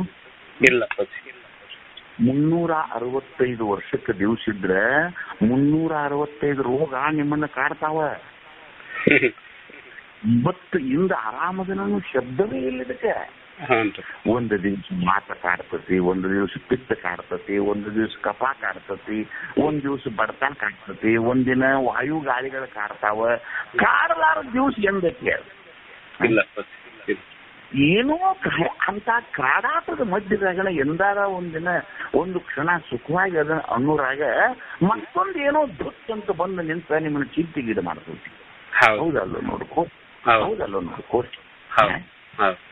ಯಾಕೆ ಹಿಂಗ ಆಗ್ತೈತಿ ಅಂತಂದ್ರೆ ತಮ್ಮ ಇದು ಇರುವುದೇ ಮೃತ್ಯು ಲೋಕ. ಅಲ್ಲೋ ತಮ್ಮ, ಮೃತ್ಯು ಲೋಕದಲ್ಲಿ ನರಳಾಟ ಬಿಟ್ಟು ಮತ್ತೇನಾರ ಇರ್ತದೇನು? ಇಲ್ಲ. ಅಲ್ಲೋ ತಮ್ಮ, ಈ ಹಮಾಸ್ ಯುದ್ಧ ಅಲ್ಲಿ ಏನೋ ಮಾಡಕತ್ತಾರಲ್ಲ, ಅಲ್ಲಿ ಎಲ್ಲರೂ ಜಾಮೂನ ಬ್ರೆಡ್ ಕೂಡಿಸಿ ತಿನ್ನೋರು ನೋಡ್ತೀನಿ ಈಗ. ಇಲ್ಲ. ಈ ಏಕೆ ನೆತ್ತಿ ಮೇಲೆ ಬಾಂಬ್ ಬೀಳುವಾಗ ಇನ್ನೆಲ್ಲಿ ಜಾಮೂನ್ ತಿನ್ನೋದು? ಹಂಗೆ ಈ ಹುಟ್ಟಿದಂತ ಲೋಕ ಮೃತ್ಯು ಲೋಕ ಇದೆ. ನಿತ್ಯದಲ್ಲೂ ಸಂಕಟವೇ ಈ ಲೋಕದಲ್ಲಿರುವಂತಹ ನಿಜವಾದ ಇರುವಿಕೆ ಇದು. ಇಂಥ ಈ ರೌರವ ನರಕದ ಮಧ್ಯದೊಳಗೆ ಅವ ಅಪರೋಕ್ಷ ಬ್ರಹ್ಮಜ್ಞಾನ ಆಗಿತ್ತಲ್ಲ, ಅವ ವಿಚಾರ ಮಾಡದ ಏನು ವಿಚಾರ ಮಾಡಂದ್ರೆ, ನೋಡು ಆ ದೇವನೇ ನಾನಿದ್ದಾಗ ಈ ಹಸಿವು ತೃಷಗಳಾಗ್ಲಿ, ಇವು ಅಸನ ವ್ಯಸನಗಳಾಗಲಿ, ಇವು ಜನನ ಮರಣಗಳಾಗಲಿ, ಇವು ಈ ದೇಹದಲ್ಲಿ ಯಾರಿಗಿದ್ದಾವ? ನಾನು ದೇಹವೇ ನಾನಲ್ಲ. ದೇಹವೇ ನಾನಲ್ಲ ಅಂದಾಗ ಹಸಿವು ತೃಷೆ ನನಗೆ ಅಕ್ಕವ ಇಲ್ಲಪ್ಪ. ಮನವೇ ನಾನಲ್ಲ ಅಂದಾಗ ನಿನ್ನ ಹೊಗಳಿಕೆ ತೆಗಳಿಕೆಗಳು ನನಗೆ ಹತ್ತವ ಇಲ್ಲಪ್ಪ. ದೇಹವೇ ನಾನಲ್ಲ ಅಂದಾಗ ಜನನ ಮರಣಗಳು ನನಗೆ ಉಂಟಕ್ಕವ ಇಲ್ಲಪ್ಪ. ಮತ್ ಇರುವ ಬಾಧೆಗಳೆಲ್ಲ ತಾಪತ್ರಯಗಳು, ಆಧ್ಯಾತ್ಮಿಕ, ಆದಿಭೌತಿಕ, ಆದಿದೈವಿಕ ಎಂಬ ತಾಪತ್ರಯಗಳು ಈ ದೇಹಕ್ಕಲ್ವ ಹೊರತು ನನಗಿಲ್ಲ. ಹೌದಲ್ಲೋರು ರುದ್ರನ. ಹಿಂದೇನ್ ಹೇಳಿದ್ದವ ಅಂತಂದ್ರ, ಶಂಕರ ನೋಡು ನೀ ಎನ್ನ ಪರಿಭವದ ಬಾಧೆಯನು, ಕೃಪೆ ಮಾಡು ಬೇಡಗಳು ಅಭಯವಿತ್ತು ಶಂಕರ. ಹಸಿವು ತೃಷೆಗಳ ಬಾಧೆ, ವ್ಯಸನವೇಳರ ಬಾಧೆ, ಧೃತಿಗೆಡಿಸುವ ಹರಿಕುಳರ ಬಾಧೆ ಘನವನಗೆ ಶಂಕರ. ಕುಸುಮ ಬಾನನ ಬಾಧೆ, ಮದಶೋಕ ಮೋಹರತಿ ವಿಸರದರಿಗಳ ಬಾಧೆ ಘನವನಗೆ ಶಂಕರ. ಬೇರೆ ಬೇರಿನ್ನು ಮೈದೂರಿ ಕಾಡುವ ಬಾಧೆ 100,000 ಕೋಟಿ ಉಂಟು. ಏನಂತ ಎಷ್ಟು ಉಂಟು? 100,000 ಕೋಟಿ ಉಂಟು ಶಂಕರ. ಈ 100,000 ಕೋಟಿ ಬಾಧೆಯನ್ನು ಕಳ್ಕೊಳಕ್ ಬೇಕತ್ತ ನನಗೆ ಆಗಲ್ಲಪ್ಪ. ಅಲ್ರಿ, ಸಮುದ್ರದ ತೆರೆ ಎಣಸೋದು ಹೆಂಗ ನೀಗುದಿಲ್ಲೋ, ಆಕಾಶದ ನಕ್ಷತ್ರ ಎಣಸೋದು ಹೆಂಗ ನೀಗುದಿಲ್ಲೋ, ಹಂಗ ದೇಹ ಇಟ್ಕೊಂಡು ಬಾಧಾ ಮುಕ್ತ ಆಗೋದು ನೀಗುದಿಲ್ಲ ನಿನಗ. ಹೌದಪ್ಪ. ಏನ್ ನಿಮ್ಗೆ ಹೇಳ್ತೇನೆ ತಮ್ಮ, ನಾನು ಪ್ರಶಾಂತ ದೇವ್ರ ವಯಸ್ಸಿನಾಗ ಇದ್ದೀನಿ ತಮ್ಮ. ಆಗ ಯಶೋಧರ ಚರಿತೆ ಅಂತೇಳಿ ಡಿಗ್ರಿ ಕಾಲೇಜ್ ಒಂದು ಎಷ್ಟೇ ಇತ್ತಮ್ಮ. ಆ ಕಾಲಕ್ಕೆ ಸಿಲೆಬಸ್ ಬಹಳ ಚಂದ ಇದ್ದು ತಮ್ಮ. ಕಂಪ್ಯೂಟರ್ ಕಾವ್ಯ ಯಾವತ್ತೂ ಇರ್ತಿತ್ತು. ಆ ಯಶೋಧರ ಚರಿತ್ರೆಯೊಳಗೆ ಆ ದಿನ ಕಾದಂಬರಿಗಳು ನನ್ನ ಜೀವನದ ಕಣ್ಣು ತೆಗೆಸಿದ್ದು ತಮ್ಮ. ಅಹಿಂಸಾ ಪರಮೋಧರ್ಮ ಅನ್ನುವಂತ ಕಾದಂಬರಿ ನನ್ನ ನಾಲಿಗೆ ಸುದ್ದಾದದ್ದು ಜೈನ ಕಾದಂಬರಿಗಳನ್ನು ಓದೆ. ನನ್ನ ಹೃದಯ ನಿಜ ಆಗ್ಬೇಕಾದ್ರೆ ಜೈನ ಕಾದಂಬರಿಯ ಕಾಣಿಕೆ ಬಹಳ ಆತ್ಮಾನ. ಪಾಪ ಅಂದ್ರೆ ನನಗೆ ಇಷ್ಟು ಭಯ ಆಕಲ್ತಮ್ಮ. ಅದನ್ನ ನೋಡೆ ಪಾಪದ ಸ್ನೇಹಕ್ಕೂ ಹೋಗ್ಲಾರ್ದಂಗ ಆತ್ ನೋಡ್ ನನಗ. ಇದನ್ನ ನೆನೆಸ್ಕೊಂಡು ಹೇಳ್ತಂತಮ್ಮ ನನಗೆ. ಅದು ಜೈನ ಕಾದಂಬರಿಗಳು ಏನು ಮಾಡಿದ್ವು ಅಂತಂದ್ರೆ ನನ್ನ ಎದೆಯನ್ನು ಹಿಂದಿ ಮೆತ್ತಗೆ ಮಾಡಿ ಹೋಗಿದ್ವು ಅವು. ಇಂಥ ಪುಣ್ಯಾತ್ಮರು ಜೈನ ಕಾದಂಬರಿ ಒಳಗೆ ಒಂದು ಕಥೆ ಬರ್ದಾನೆ. ಚಂಡ ಕರ್ಮ ಅಂತ ಒಬ್ಬ ರಾಜ ಇರ್ತಾನೆ. ಆ ಚಂಡ ಕರ್ಮ ರಾಜ ಚಂಡಿ ದೇವಿಯನ್ನು ಪೂಜೆ ಮಾಡ್ತಿರ್ತಾನೆ. ಏನೋ ನಿಧಿಯೋ ಏನೋ ಇತ್ತು ಅಂತ ಹೇಳಿ ಯಾರೋ ಅವನಿಗೆ ಹೇಳಿ 2 ಬ್ರಾಹ್ಮಣ ಕುಮಾರರನ್ನ ನೆರಬಲಿಯನ್ನ ಕೊಟ್ರ ಆ ನಿಧಿ ಸಿಗುತ್ತಂತ ಹೇಳಿ ಅವ್ರ ದೇವರ ಹೇಳೋರು ಹೇಳಿರ್ತಾರೆ. ಅವ 2 ಬ್ರಾಹ್ಮಣ ಕುಮಾರರನ್ನು ತಂದು ದೇವಿ ಮುಂದೆ ಶಿರ ಹರಿಬೇಕಂತ ಹೇಳಿ ಅವ ಊರಾಗ ಡಂಗ್ರ ಹಾಕ್ತಾನ. ಯಾರಿಗಾದ್ರೂ ಬಡತನ ತಿಂದ್ರೆ 2 ಮಕ್ಕ ಕೊಟ್ರಿ ಅಂತಂದ್ರೆ ನಿಮಗೆ ಹಿಂಗೊಂದು 4 ಎಕರೆ ಗದ್ದಿ ಕೊಡ್ತನು ತಂದು ಕೊಡ್ರಿ ಅಂತ ಹೇಳಿ ಡಂಗ್ರ ಹಾಕ್ತಾನು. ಯಾರು ತಂದು ಕೊಡ್ತಾರೆ ಹೇಳ್ರಿ ಮಕ್ಕಳನ್ನ? ಯಾರು ಮಕ್ಕಳ ತಂದು ಕೊಡ್ಲಿಲ್ಲ. ಅವಾಗ ಅವ ಏನ್ ಮಾಡಿದ ಅಂತ ತನ್ನ ಸೈನಿಕನನ್ನು ಕರೆದ, ನೋಡು ಋಷಿಮುನಿಗಳು ಅಡವ್ಯಾಗ ಅವು ಮಕ್ಕಳ ಹಾಡದ ಹಾಕಿ ಎಲ್ಲೋ ಗಡ್ಡಿಗೆ ಅನಸ್ತರಾಕ್ ಹೋಗಿರ್ತಾವ, ಅಲ್ಲಿ ಹೋಗಿ ಯಾವ 2 ಮಕ್ಕಳಿದ್ದು ಒಂದು ಎತ್ತಿಕೊಂಡು ತಗೊಂಡು ಬಂದ್ಬಿಡ. ಅವ್ರೇನ್ ಮಾಡ್ತಾರೆ ಸನ್ಯಾಸಿ ಒಳಗ್ ಕಳಿಸ್ತಾನ. ಅಲ್ಲಿ ಒಬ್ಬ ಸೈನಿಕ ಆ ಕುದುರೆಯನ್ನು ತಗೊಂಡು ಹೋಗ್ತಾನಂತಮ್ಮ. ಕುದುರೆಯನ್ನು ತಗೊಂಡು ಹೋಗ್ಬಿಟ್ನೆ ಒಂದು ಮಾಮರದ ಕೆಳಗಡೆ 2 ಅಣ್ಣ ತಂಗಿ 2 ಕೂಸು ಮಲಗಿರ್ತಾವ. ಅಷ್ಟೇ ಒಂದು 8 ವರ್ಷದ್ದು, ಒಂದು 6 ವರ್ಷದ್ದು 2 ಕೂಸವು ಅಣ್ಣ ತಂಗಿ. ಅವು 2 ಕೂಸನ್ನ ಅವ ನಿಷ್ಠೂರವಾಗಿ ಅವ ಕರ್ಕಶದಿಂದ ಎತ್ತಿ ತನ್ನ ಕುದುರೆ ಮೇಲೆ ಹಾಕೊಂಡು ಅವ ಕುದುರೆ ಮುಂದೆ ಹತ್ತಾನ. ಹಿಂದೆ 2 ಕೂಸು ಕೂತಿರ್ತಾವ. ಆ ಕುದುರೆ ಓಡಾಕತ್ತೈತಿ. ಹಿಂದ ತಂಗಿ ಎದೆಯಾಗಿನ ಎದೆ ಬಡಿತಾ ಅಣ್ಣನ ದುಬ್ಬಕ್ಕ ಕೇಳಾಕ್ ಶುರು ಮಾಡ್ತೈತಿ. ನಾ ಗೊತ್ತಾಕತ್ತಿಲ್ಲ. ಈಗ ಒಂದ್ ಸೈಕಲ್ ಮೇಲೆ ಮೋಟರ್ ಮೇಲೆ 3 ಮಂದಿ ಇದ್ರಂತ ತಿಳ್ಕೊಳ್ಳಿ. ಒಬ್ರಿಗೊಬ್ರು ಹಚ್ಚಿ ಕೊಟ್ಟಿರ್ತಾರಿಲ್ಲ ಅವರು. ಒಬ್ಬರು ಹಚ್ಚಿ ಕುಂತಂತವ್ರು ಒಬ್ಬರು ಎದಿ ಒಬ್ರು ಬೆನ್ನಿ ಹಚ್ಚಿರ್ತತಿಲ್ಲ ಅದು. ಹಂಗ ಆ ಹುಡುಗಿ ಎದಿ ಬಂದ ಅವನಿಗೆ ಪಟ್ಟ ಬಡಿಯಾಣ. ಅವನ್ ಏನ್ ಕೇಳ್ತಾನಂದ್ರ, ತಂಗಿ ಹೆದರಿ ಏನಮ್ಮ, ಹೆದರಿ ಕಕ್ಕತ್ತೇನೆ ನಿನಗೆ ಅಂತ ಅಣ್ಣ ತಂಗಿನ ಕೇಳ್ತಾನೆ. ಆ ಹುಡುಗಿ ಹೇಳುವ ಮಾತು ನನ್ನ ಜೀವನದೊಳಗೆ ಇಡೀ ಒಳಗೆ ಬಡದ ಬೆನ್ನಾಗ್ತಾರ ಆತು. ಆ ಹುಡುಗಿ ಏನಂತ 6 ವರ್ಷದ ಹುಡುಗಿ ತಮ್ಮ ಅದು. ಆ ಹುಡುಗಿ ಏನಂತ ಅಣ್ಣ, ಮರಳು ಗಾಡಿನಲ್ಲಿ ಪುಟ್ಟಿ ಮಾಮರವನ್ನು ಅರಿಸುವರೆ ಏನಂತ ಹೇಳ್ತಮ್ಮ? ಮರಳು ಗಾಡಿನಲ್ಲಿ ಹುಟ್ಟಿ ಮಾಮರನ ಅರಸುವರೆ. ಅರವಸ್ಥಾನದ ಭೂಮಿ ಮಾನನ ಸಿಗ್ತಾವನ್ರಿ? ಇಲ್ಲ. ಹಂಗ ಈ ದೇಹವನ್ನು ಹೊತ್ತು ಹುಟ್ಟಿದ ನಂತರ ಸಾವಿರಂಗೆ ಬದುಕ್ತಾರೆ ನಮ್ಮ ಎಂದರ. ಅಂದ್ರೆ 6 ವರ್ಷದ ಹುಡುಗಿ ಸಾಯಾಕ್ ಹೊಕ್ಕನಂತ ಹೇಳಿ ಅದಕ್ಕೆ ಅಂದಿಲ್ಲ ಅದ. ಏನಂತದು? ಮರಳು ಗಾಡಿನಲ್ಲಿ ಹುಟ್ಟಿ ಮಾಮರವನ್ನು ಅರಸುವರೆ. ಲೋಕದಲ್ಲಿ ಹುಟ್ಟಿದ ಬಳಿಕ ಸುಖ ಆಗಕ್ಕೆ ಸಾಧ್ಯತೆ ನನ್ನ. ಈ ಸಾವು ನನಗೇನು ಹೊಸದೇ? ಮುನ್ನ 84 ಲಕ್ಷ ಜೀವರಾಶಿಯಲ್ಲಿ ನಾನು ಹುಟ್ಟಿಲ್ಲವೇ? ಎಷ್ಟು ಸಾರಿ ಸತ್ಯ, ಎಷ್ಟು ಸಾರಿ ಹುಟ್ಟಿದೆ. ಹುಟ್ಟು ಸಾವುಗಳು ಎಂಬುವುದು ನನಗೆ ದೊಡ್ಡ ಬಿದ್ದು. ಆ ಹುಡುಗಿ ಹೇಳು ಮಾತಾ ಅದು ಕುದುರೆ ಸವಾರಿ ಕೇಳಿದವ. ಸುಮ್ಮಂತಾನ, ನೀವು ಏನ ಮೃತ್ಯು ಲೋಕದಲ್ಲಿ ಹುಟ್ಟಿದ ದೇವತೆಗಳೇ ಹುಟ್ಟ್ಯಾವೋ ಅಲ್ಲ, ನಮ್ಮನ್ನು ನೋಡಿದ್ರೆ ಮಂದಿ ಎದೆ ಹೊಡ್ಕೋಬೇಕು. ಸಾವೇನು ಹೊಸ ಬೆಟ್ಟು ಮಾತಾಡ್ತಾವಲ್ಲ ಇವು ಅಂತ ಹೇಳಿ ಆ ಹುಡುಗನ ಕೇಳಿದ. ತಮ್ಮ ನೀವ್ ಯಾರು ನೀವು ಮಾತಾಡೋ ಮಾತು ಕೇಳಿ ನನಗೆ ಖಂಡಿತ ಗತಿತಂದವ. ಅವಾಗ ಹುಡುಗ ಏನಂತತಿ ಅಂತಂದ್ರೆ, ನೋಡು ಜನನ ಮರಣಾದಿಗಳು ಈ ದೇಹಕ್ಕೆ ಎಂದು ಈ ದೇಹ ಹುಟ್ಟಿದ ಒಂದಿನ ಇದು ಸಾಯ್ತದ. ನೀವ್ ಕೊಲ್ತೀನಿ ಅಂತಂದ್ರೆ ನೀವು ಕುಲಬೇಕತ್ತೇನದ ತಾನೇ ಸಾಯ್ತದ. ಇದು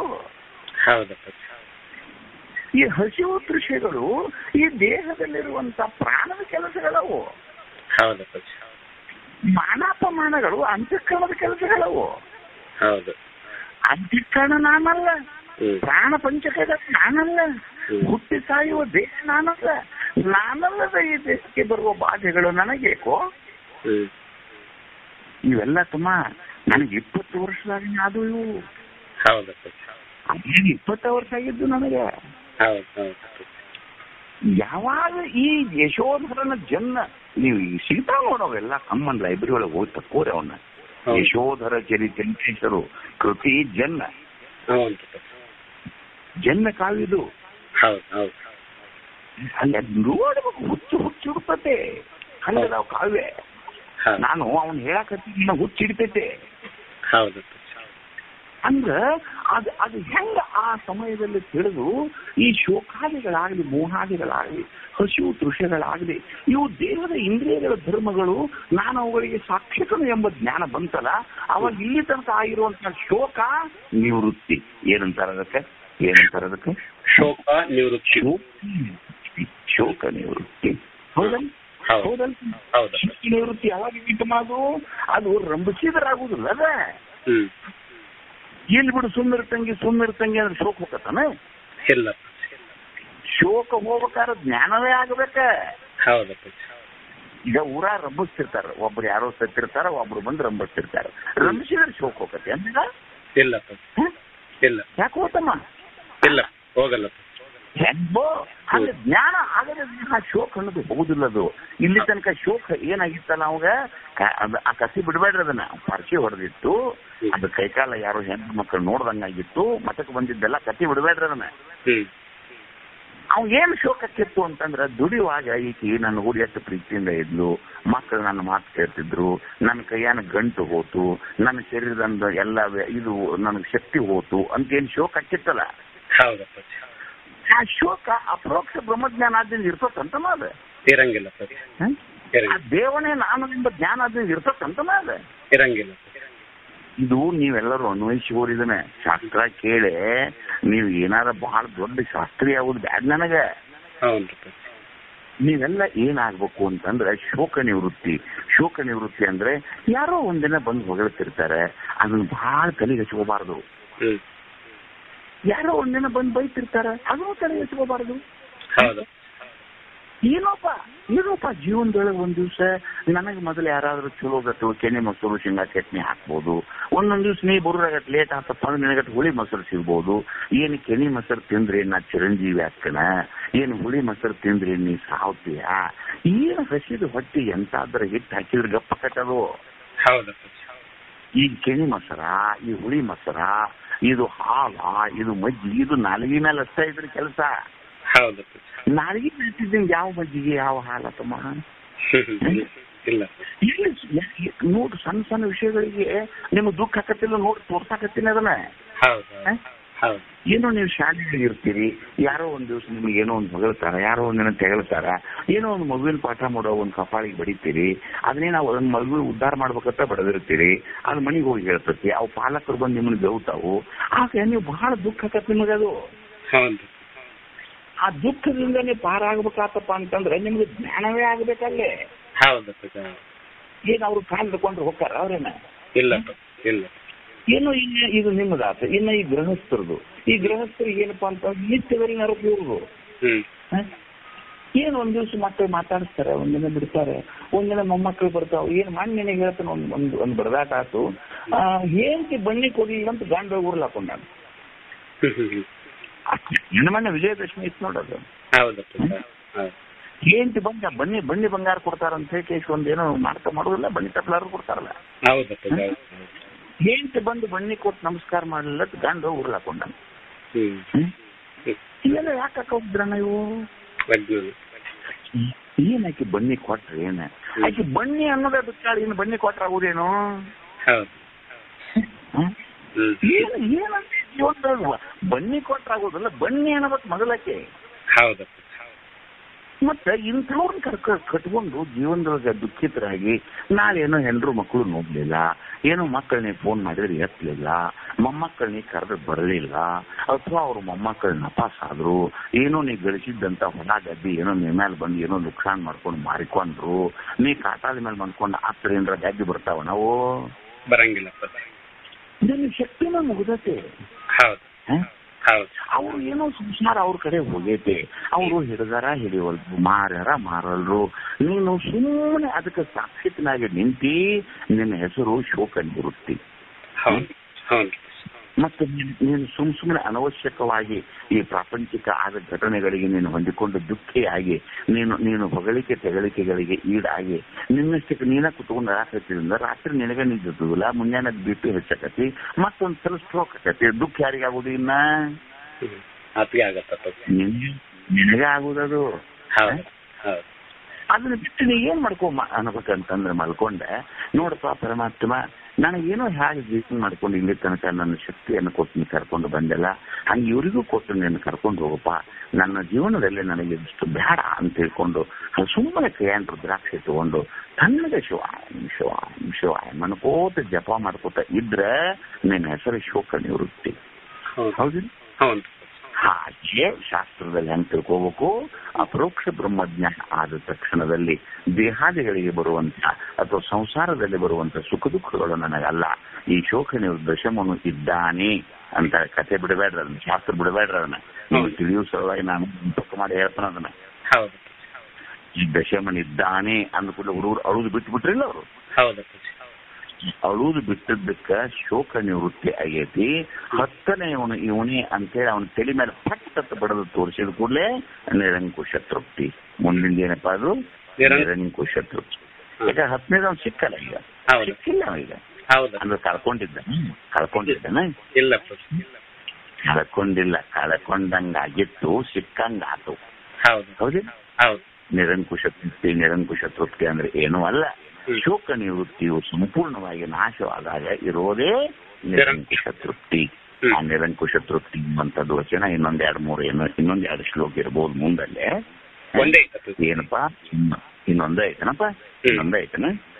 ಅದನ್ನ ಹೇಳಿ ಮುಗಿಸ್ಬಿಡ್ತೀರೇನ? ಮುಗಿಸ್ಬಿಟ್ರೆ ಏನ್ ಉಳಿದಿಲ್ಲ ಇನ್ನ. ಜ್ಞಾನದಿಂದೇ ಶೋಕವು ಇಂತು ತೊಲಗೆ, ಪರಮಾನಂದವಾರಿಧಿ ನಿತ್ಯ ಮುಕ್ತ ಶಂಭುಲಿಂಗವೇ ತಾನಾಗಿ, ಸೈತಿರೆ ತತ್ವವಿದರು ಅನುಮಾನಿಸದೆ ಅನೂನ ತೃಪ್ತಿ ಎಂಬರು ಅದನ್ನೊಲಿದು. ಅನೂನ ತೃಪ್ತಿ ಅಂತಂದ್ರೇನು? ದಶಮನು ನಾನೇ ಎಂಬಂತ ಜ್ಞಾನ ಅವಾಗ ಬಂತು. ಆ ನಂತರ ನಾವು ದಶಮನ ಹುಡುಕಾಡಕ್ ಹೋಗುದಿಲ್ಲ ಇನ್ನವ. ಜ್ಞಾನದಿಂದೆ ಶೋಕವು ಇಂತು ತೊಲಗೆ. ಹೆಂಗ್ ಓದ್ಬೇಕದನ್ನ? ಜ್ಞಾನದಿಂದೆ ಶೋಕವು ಇಂತು ತೊಲಗೆ ಅಂದ್ರೆ ಗುರುಗಳು ಏನ್ ಹೇಳಿದ್ರಲ್ಲ, ಪರೋಕ್ಷ ಬ್ರಹ್ಮಜ್ಞಾನ ಅಪರೋಕ್ಷ ಬ್ರಹ್ಮಜ್ಞಾನ, ಶೋಕ ನಿವೃತ್ತಿ, ಶಾಸ್ತ್ರ ಸಂಸ್ಕಾರದಿಂದ ತತ್ವಮಸ್ಯಾದಿ ಮಹಾವಾಕ್ಯಗಳಿಂದ ದೇಹದ ಸ್ವಕ್ಕ ಇಳಿದು ಪರಮಾತ್ಮನಿದ್ದಾನೆ ಎಂಬ ನಂಬಿಕೆ ಬಂದು ಭಕ್ತಿ ಭಾವದಿಂದ ಯಾವಾತನ ಜೀವನ ಮಾಡ್ತಾನಲ್ಲ ಅವಂದ ಏನಾಗತ್ತ ಅಂದ್ರೆ ಆ ಶೋಕವು ತೊಲಗೆ ಆ ಜ್ಞಾನದಿಂದ ಹೆಂಗ ಇನ್ನೊಂದು ಉದಾಹರಣೆ ಏನು ಅಂತಂದ್ರೆ ಹಗಲೆಲ್ಲ ನಿಮ್ಗೆ ವೃತ್ತಿ ವ್ಯಾಪ್ತಿ ಪರವ್ಯಾಪ್ತಿ ಹೇಳುವಾಗ ಏನ್ ಹೇಳ್ತೇನೆ, ರತ್ನದ ಹರಳಿನ ಮೇಲೆ ಒಂದು ಗಡಿಗೆ ಡಬ್ಬ ಹಾಕಿರ್ತೈತಿ. ಹೌದಿಲ್ಲ? ಆ ಗಡಿಗೆ ಒಬ್ಬಿತ್ತು ಅಂತಂದ್ರೆ ರತ್ನದ ಬೆಳಕು ಜಗ್ ಅಂತ ಬಿತ್ತಿಲ್ಲ ಈಗ. ಆ ರತ್ನದ ಬೆಳಕು ಜಗ್ಗತ್ತ ಬೆಳೆದ ಬೆಳಗಿದ ಕೂಡಲೇ ರತ್ನ ಹುಡುಕಾಡಕ್ ಶುರು ಮಾಡ್ತಾನ ನಾವು ಮುಂದಾಯ್ತಾರ ಏನಲ್ಲಿ. ಹಾಗೆ ದೇವನು ನಾನೇ ಇದ್ದೇನೆ ಅಥವಾ ಹತ್ತನೆಯವನು ನಾನೇ ಇದ್ದೇನೆ ಎಂಬಂತ ಜ್ಞಾನ ಯಾವಾಗ ಆತೋ ಅವಾಗ ಆ ಶೋಕ ತೊಲಗೆ ಏನಾಗ್ಬಿಡ್ತು, ಪರಮಾನಂದ ವಾರಿಧಿ. ಏನದು ವಾರಿಧಿ ಅಂದ್ರೆ ಸಮುದ್ರ. ವಾರಿಧಿ ಅಂದ್ರೆ ಏನು? ಆ ಸಮುದ್ರದಲ್ಲಿ ನೀರು ತುಂಬಿರ್ತತಿ, ಆದ್ರೆ ನಿನ್ನ ಆನಂದ ಸಮುದ್ರದಲ್ಲಿ ಆನಂದವೇ ತುಂಬಿರ್ತತಿ. ಆ ಹತ್ತನೆಯನ್ನು ನಾನೇ ಎಂಬಂತ ಜ್ಞಾನ ಏನ್ ಮಾಡಿದ್ ನಿನಗೆ? ಪರಮಾನಂದ ವಾರಿಧಿ. ಹೌದಿಲ್ಲ? ಆ ಪರಮಾನಂದ ವಾರಿಧಿ ರೂಪನಾದಂತ ನಿತ್ಯ ಮುಕ್ತನಾದ ಶಂಭುಲಿಂಗವೇ ನಾನೇ ಇದ್ದೇನೆ ಎಂಬಂತ ಅನುಭವಕ್ಕೆ ಏನಂತ ಕರೀತಾರೆ? ಅದಕ್ಕೆ ನಿರಂಕುಶ ತೃಪ್ತಿ. ಅದಕ್ಕೆ ಶಾಸ್ತ್ರದಲ್ಲಿ ಏನಂತಾರೆ? ಅದಕ್ಕೆ ನಿರಂಕುಶ ತೃಪ್ತಿ ಅನ್ನುವಂಥದ್ದು. ಇವು ನಿರಂಕುಶ ತೃಪ್ತಿ ನಿನಗೆ ಆಗಬೇಕಾತಂದ್ರೆ ಮೊದಲು ಯಾವ್ದಪ್ಪ ನಿನಗ? ಅಜ್ಞಾನ ನಾಶ ಆಗ್ಬೇಕ. ಅಜ್ಞಾನ ನಾಶ ಆದ ನಂತರ ಆವರಣ ನಾಶ ಆಗ್ಬೇಕ. ಆವರಣ ನಂತರದ ವಿಕ್ಷೇಪ ನಾಶ ಆಗ್ಬೇಕ. ವಿಕ್ಷೇಪ ನಾಶ ಆದ್ರಿಂದ ಪರೋಕ್ಷ ಆಗ್ಬೇಕು. ಪರೋಕ್ಷಾದಿಂದ ಅಪರೋಕ್ಷ ಆಗ್ಬೇಕು. ಅಪರೋಕ್ಷದಿಂದ ಶೋಕ ನಿವೃತ್ತಿ ಆಗ್ಬೇಕು. ಶೋಕ ನಿವೃತ್ತಿಯಿಂದ ನಿರಂಕುಶ ತೃಪ್ತಿ ಆಗ್ಬೇಕು. ಇವೆಲ್ಲಾನು ಎಷ್ಟಾದ್ರು? ಇವು ಈಗ 7. ಅದಕ್ಕೆ ಜೀವನಿಗೆ ಅಂದ್ರೆ ಈ ತರನಾಗಿ ದೇಹದಲ್ಲಿ ತೊಳಲಾಡಿ ಅಹಂಕಾರ ನಿಮಿತ್ತ ರೂಪನಾದ ಚಿದಾಭಾಸನಿಗೆ ಅವಸ್ಥೆಗಳು 7. ಚದುಗಳು ಬರ್ದಾನಲ್ಲಿ ಬರ್ದಾನಲ್ಲಿ ಅಜ್ಞಾನ, ಅಪ್ನ, ವಿಕ್ಷೇಪ, ಪರೋಕ್ಷ, ಅಪರೋಕ್ಷ, ಶೋಕ ನಿವೃತ್ತಿ, ನಿರಂಕುಶ ತೃಪ್ತಿ. ಹಿಂಗ ಇವನ್ನೆಲ್ಲ ಕಂತು ಮಾಡಬೇಕು. ಇವನ್ನ ಕಂತು ಮಾಡಿ ಆ ಅವಸ್ಥೆಗಳು 7. ಅವುಗಳು ತೊಲಗಿದರೆ ಅವರು ಬಂಧರಹಿತರು ಅಥವಾ ಬಂಧವನ್ ಅಪ್ಪುವರು, ರಹಿತರಾಗಿ ಅದರಲ್ಲಿಯೇ ಇರುವರು. ಅಂದ್ರೆ ಮುಕ್ತಿ ಸುಖವನದಲ್ಲಿಯೇ ಇರುವರು ಅಂತ ಹೇಳಿ ಪಲ್ಲವಿಗಳಿಗೆ ಅಪ್ಪಣೆ ಮಾಡಿದ್ರು. ಶಿವಲೀಲಮ್ಮಂತೂ ಅದನ್ನ ಇಷ್ಟು